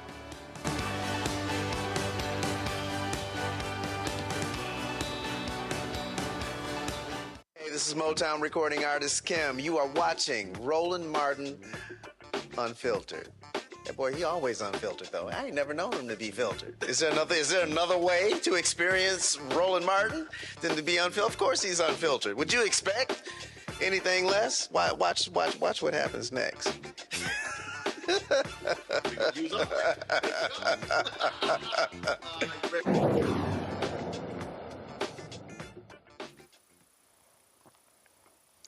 Well, actor John Leguizamo is never one to hold his tongue. Well, he went on The View today, had some choice words for the white supremacists who are running our federal government. Check this out. According to you, DEI, which is what you say you are, I am, stands for diligence, excellence, and imagination. That's right. So tell me what your reaction is to Trump's executive order to terminate all the DEI mandates, policies, and programs in the federal government. It's terrible. I mean, they're removing plaques of Black and Latino and women heroes. Just, I mean, what kind of action is that? It's like a white-only club. DEI was supposed to be to help give us equity for Black and Latinos because we've been here for 500 years, 400 years, and you know, there was segregation, lynching, redlining. We were experimented on. You know, we were kept from jobs, from you know, going to the best places, churches, parks. This was to undo 500 years of being oppressed, to give us equity, give us a chance to get to the same level as everybody else. Yes, I mean, I think Americans do want inclusion. I think Americans do want diversity. They grew up with Latino, Black people, Asian, and they know that we have value. Their neighbors, they're in love with us, you know? We're lovely people, we're very sexy. White people have been dominant for such a long time. John, white people have been in control. They don't like it now that other people are sounds like oppression to people who have not experienced. Some white people. I don't think it's all white people. Of course not. Yeah, but some white people don't want that diversity. And that's why he has to demonize DEI. Yes, they have to make us feel like we're getting a leg up and we don't deserve it. But all the Black and Latin people that I know who are in positions of power have to be 5 times better than their white brothers and sisters. Let's talk about our people. Let's talk about the Latinos. You were very vocal, very active during the elections, speaking to the Latino community. 46% voted in this country, Latinos in this country, ended up voting for Trump, despite the fact that he demonized Latinos, demonized immigrants every single day. And since becoming president, He's targeted, hunted them down. Yes. I mean, it's like basically pogroms. They're coming after all these people that they said that were criminals. They're not criminals. They're not and there's no criminals. due process. You No. can say anybody's a gang member. And you saw that Fox clip where they said this kid is a gang member, but then they had shaved his head and the hair was still on the floor to make them look like they're gang members. Because there's no due process. Then you can call anybody a criminal. And you know these people are all, you meet immigrants, they're hardworking, lovely, decent, wonderful people. Doing the jobs in this country that nobody else wants to do. We feed America, we serve America, we build America, we give America everything, and they get nothing back. They're not taking from our services. They're not getting anything from us. But that's why they haven't released the identities of those Venezuelans that they have sent to the worst hellhole in the Western Hemisphere. Right. Yes. Because they don't want us to know who they are, because this is a made-for-TV But they farce. spoke in Venezuelan television in Spanish and said Guantanamo. I love what he said there, Matt, when he said, look, they want this to be a white-only club. That is the deal. When you see the attacks, on diversity, equity, inclusion, when you see the attacks on Black history, when you see, oh, we made a mistake removing the dedications to Colin Powell and Medgar Evers and Jackie Robinson, it's okay, it was just a mistake. No, it was by design. It is by design. We keep saying this, the goal is erasure. The goal is to establish white supremacy. And that's what this whole focus is. And I need people to also understand, these black people who call themselves MAGA, these black conservatives, they're silent. They're saying nothing. They are approving of this. If you are Wesley Hunt, Burgess Owens, Byron Donalds, Tim Scott, you are silent. You are complicit. You are literally participants in the erasure of your own people. That's if you consider black people to be your people. Matt? And because it's about white supremacy and it's about erasure, it's not even about having any kind of nuance in the conversation about programs that are actually intended to promote diversity. What it's about is making anything that is non-white be equivalent to this devil that you've called DEI. So what I mean is, like Michael mentioned earlier about CQ Brown, I mean, from my understanding, this brother could not have been better credentialed, right? Better qualified for the job. But because he's black, it becomes he's unqualified. Everything's about merit. And you create this dichotomy where you say there's a group of people who inherently have merit, and then there's a group of people who have no merit. The group of people who have merit are white people. The group of people who do not have merit are non-white people. And that binary conversation is what we're hearing with DEI. It's just a euphemism for black or non-white, and I think more often it's black than any other non-white group. But that's what it is. And that's what's insidious about it, because it's crazy, right? Like we were talking about earlier with the veterans. This shows you how all of this is amorphous and none of it is real. It's all just rhetoric as a means to an end. But if it's about veterans, you support heroes, then you don't inadvertently tell the people in an Air Force training class or, not teach them about the Tuskegee Airmen. I mean, it just doesn't make sense, because objectively, those are heroes, right? Objectively, Jackie Robinson is a hero, as is Colin Powell. So to say, oh, we inadvertently removed it, no, that's one of those fake mea culpas when you want to see how far you can get. And ultimately what you want to get to here, they want to get to, is erasing the contributions of black and other non-white people. And that's what it comes down to. But DEI is this dog whistle that has been made tantamount to black. It's not even a question about whether there's an actual program where the actual intention is promoting, black or brown or non-white people at the expense of white people. It's any black person who's in any role is inherently not qualified for that role. And that's the distinction we're seeing, and that's the rhetoric that they're running with. And that's why everything can be pointed to as DEI when there's no conversation whatsoever about individuals' merit and whether they're actually, qualified for whatever position they have. People just need to understand it's a numbers game. It's a numbers game, Michael, when you look at voters, when you look at how white voters voted when you look at their perspectives. And I mean, I hate to say I called it, but I did. Ever since 2009, I kept saying, y'all, we're living this age of white minority resistance.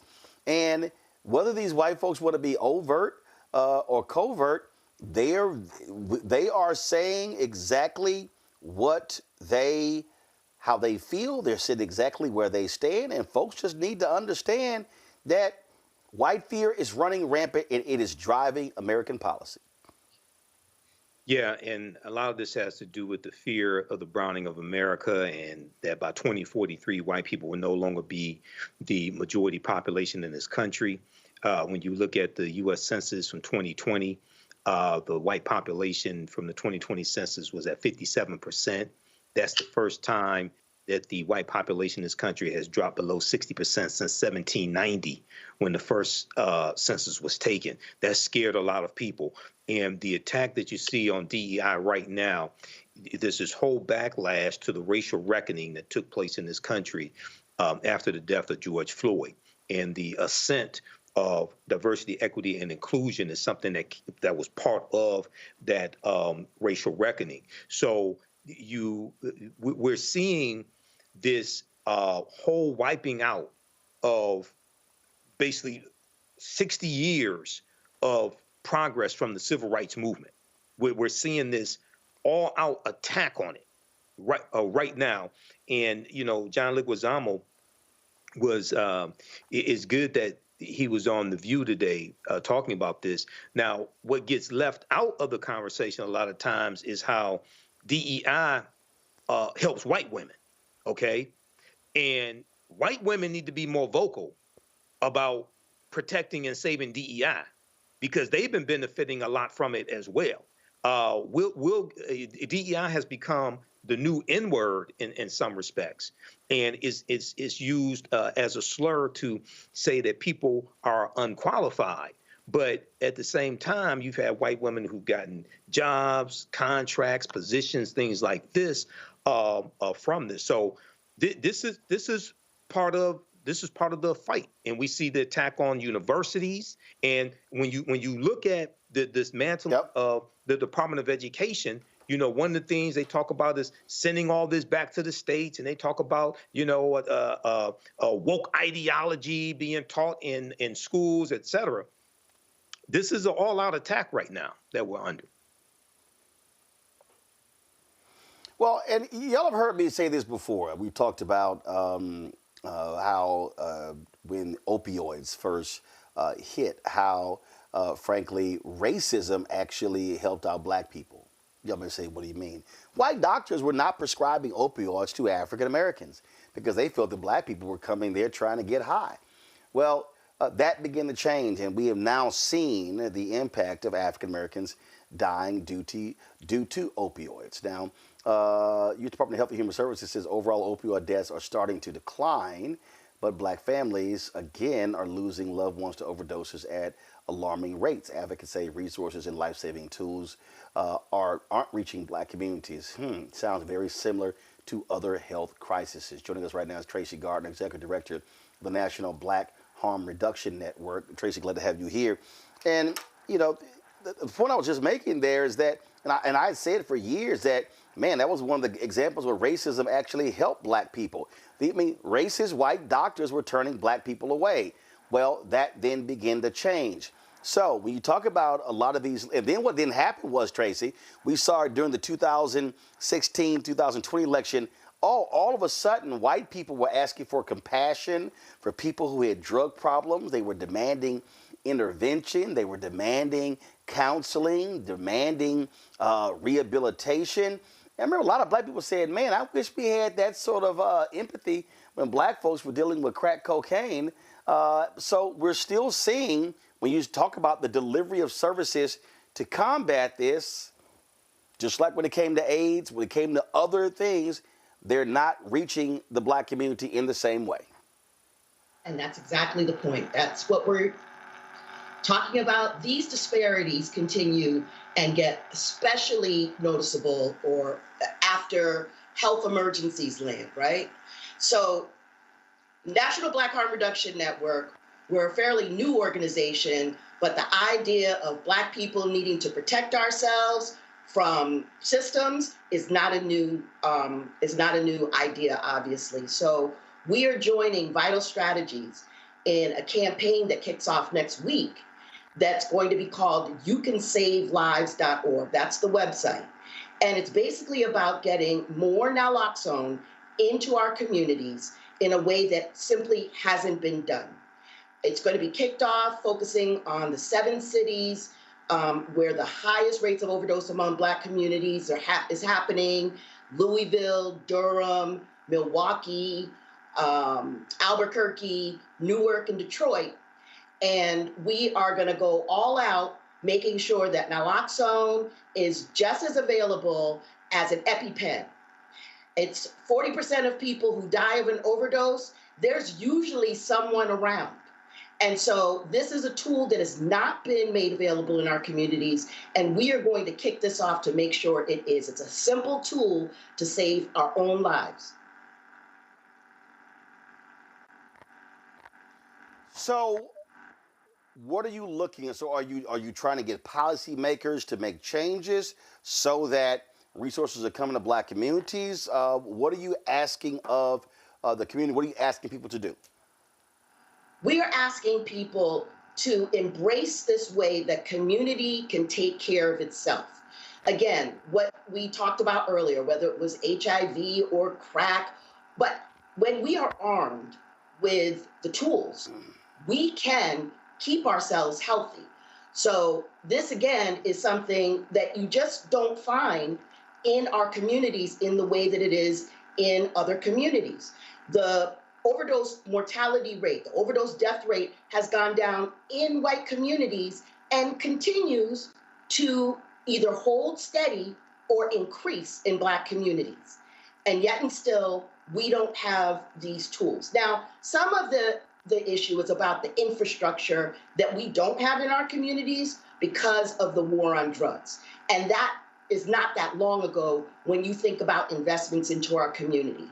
But this is something that doesn't have to be about the infrastructure. This is about a commitment to each other, that all of our lives are valuable, and that there's something we can do to save our loved ones with this simple tool.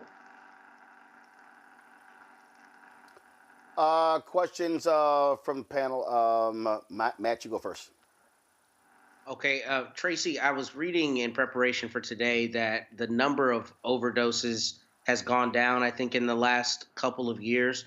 But what I didn't see represented in that article was what percentage of overdoses in the last, let's say, 5 years have been Black people and opioids, and how specifically this is affecting our community in those 7 cities that you mentioned. What do the numbers look like, number one, and what do they look like comparatively to the white numbers? And the reason I ask that is because one of the things that makes a lot of us bellyache, obviously, is that there was never any empathy or compassion for Black people during, the height of the war on drugs, right? But now we're seeing this characterized in a different way. And I'd love to get your insight on how the numbers bear out, and also what you're seeing from a policy perspective as it relates to the Black group of people who are affected in this way. Okay, so it is true that the deaths, the opioid overdose deaths, have declined up to 24%.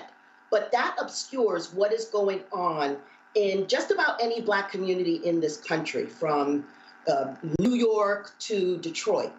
And we chose, Vital Strategies and the network chose these cities because it's a disproportionate rate of deaths happening relative to the population of Black folks in these communities. And so we have always borne the brunt of emergencies, primarily because we have made emergency responses. We need to be alive, right? When fentanyl came into the system, this was starting to take out so many Black folks in ways that folks didn't even know.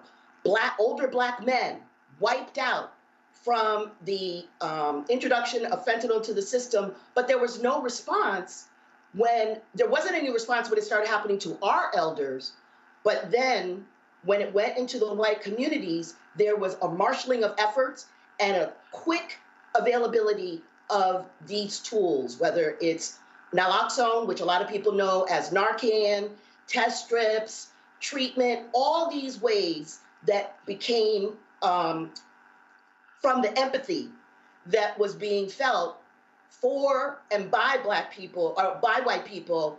That did not happen for us, right? And there's been a lot of stigma.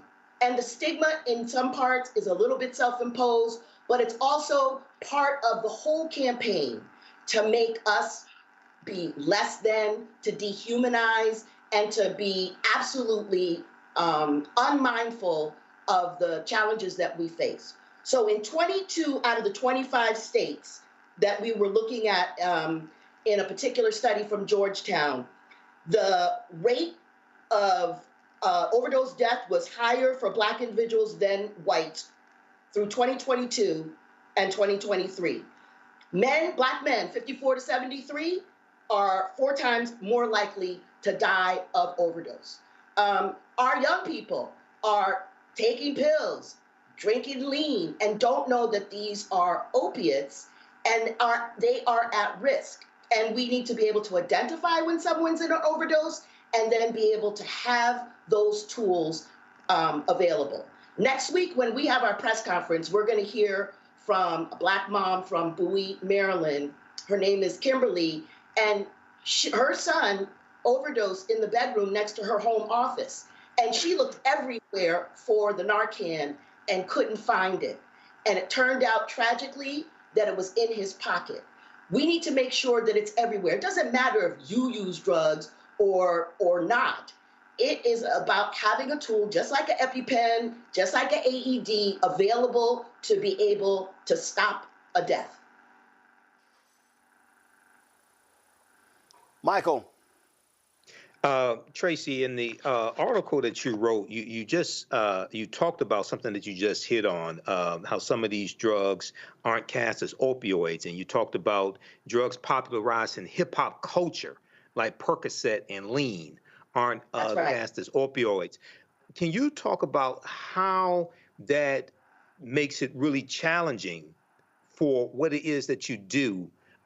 Trying to make more people aware of these life-saving medication and access to it. And also, are you getting any support from African-American celebrities, any support from the hip-hop community, et cetera?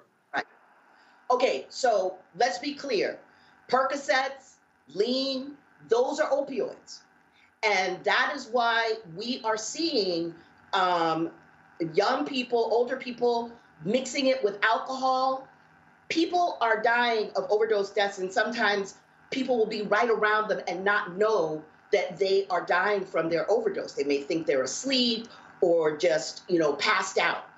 And so, to your question, there hasn't been a lot of engagement by Black leaders, Black electeds, Black celebrities. And, it would go a long way to helping dispel that the initial awareness of the overdose epidemic was portrayed as affecting white folks. This has not been the case all along. So the narrative of white overdose has obscured what has been going on in our Black communities.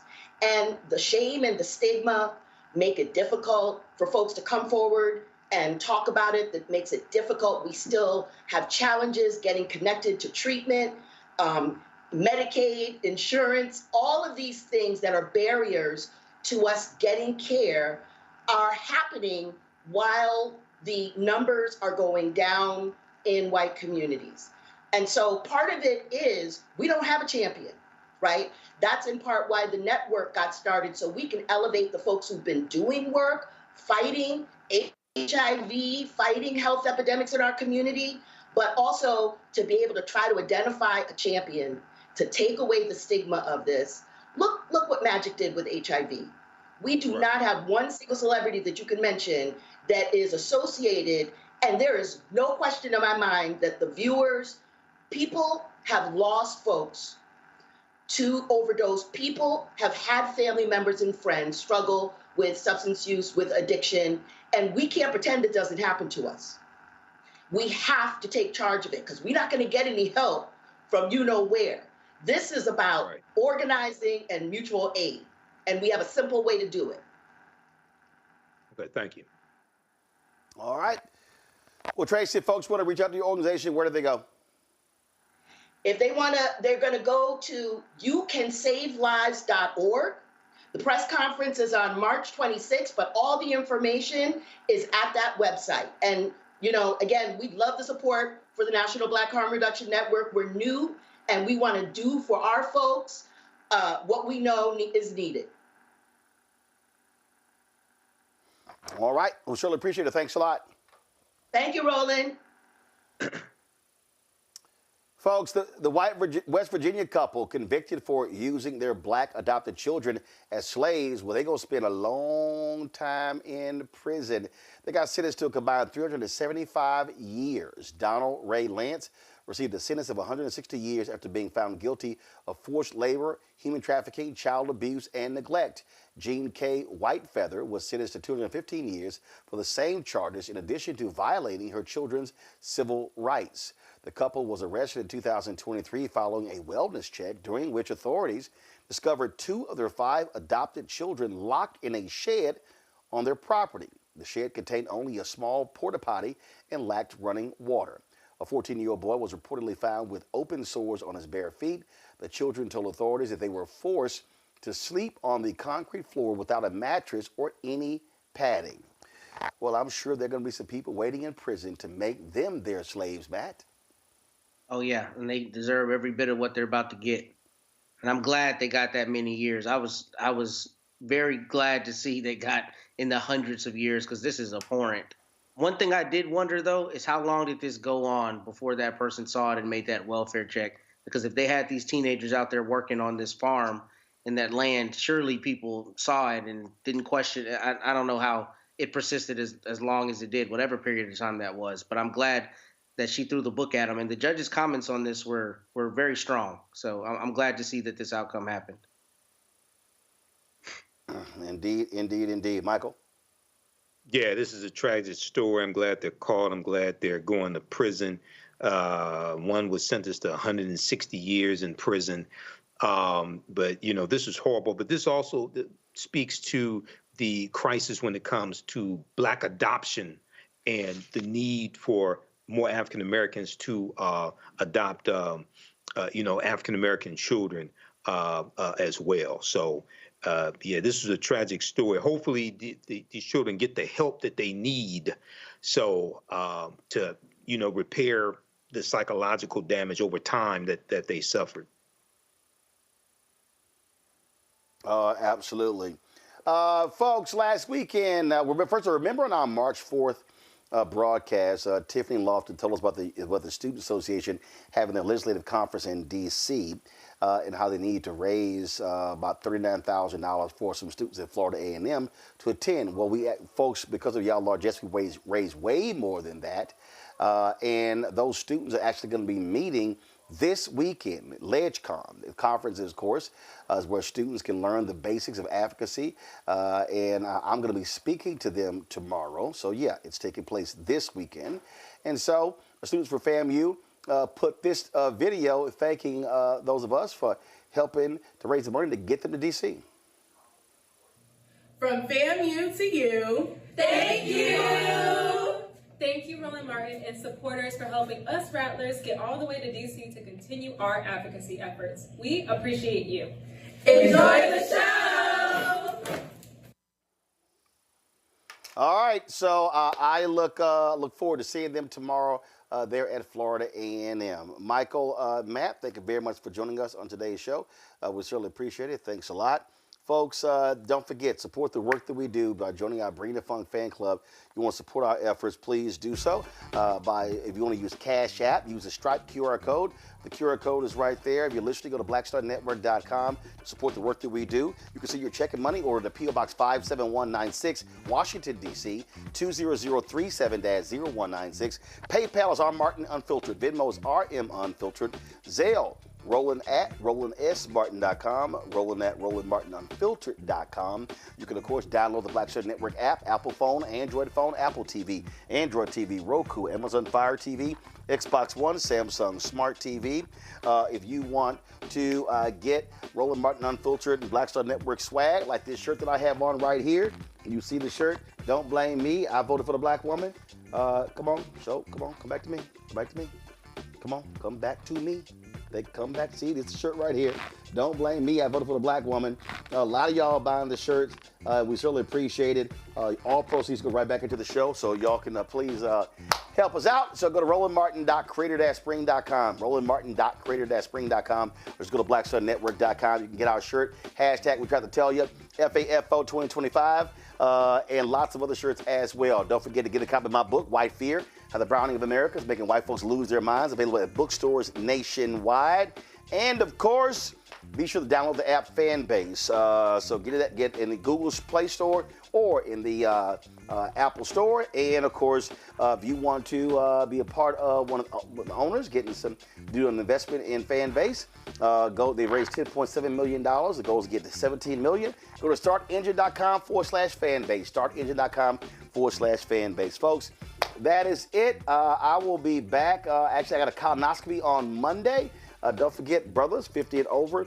Actually, I think they changed the rule. I think they say that even earlier. So just check with your doctor. But we need to make sure that we are getting our colon checked. So get your colonoscopy. So I'm doing mine on Monday. So I won't be on the show Monday. I'll be back on Tuesday. So we'll have a guest host on Monday. Until then, I'll see y'all. Y'all be sure to take care. Holla!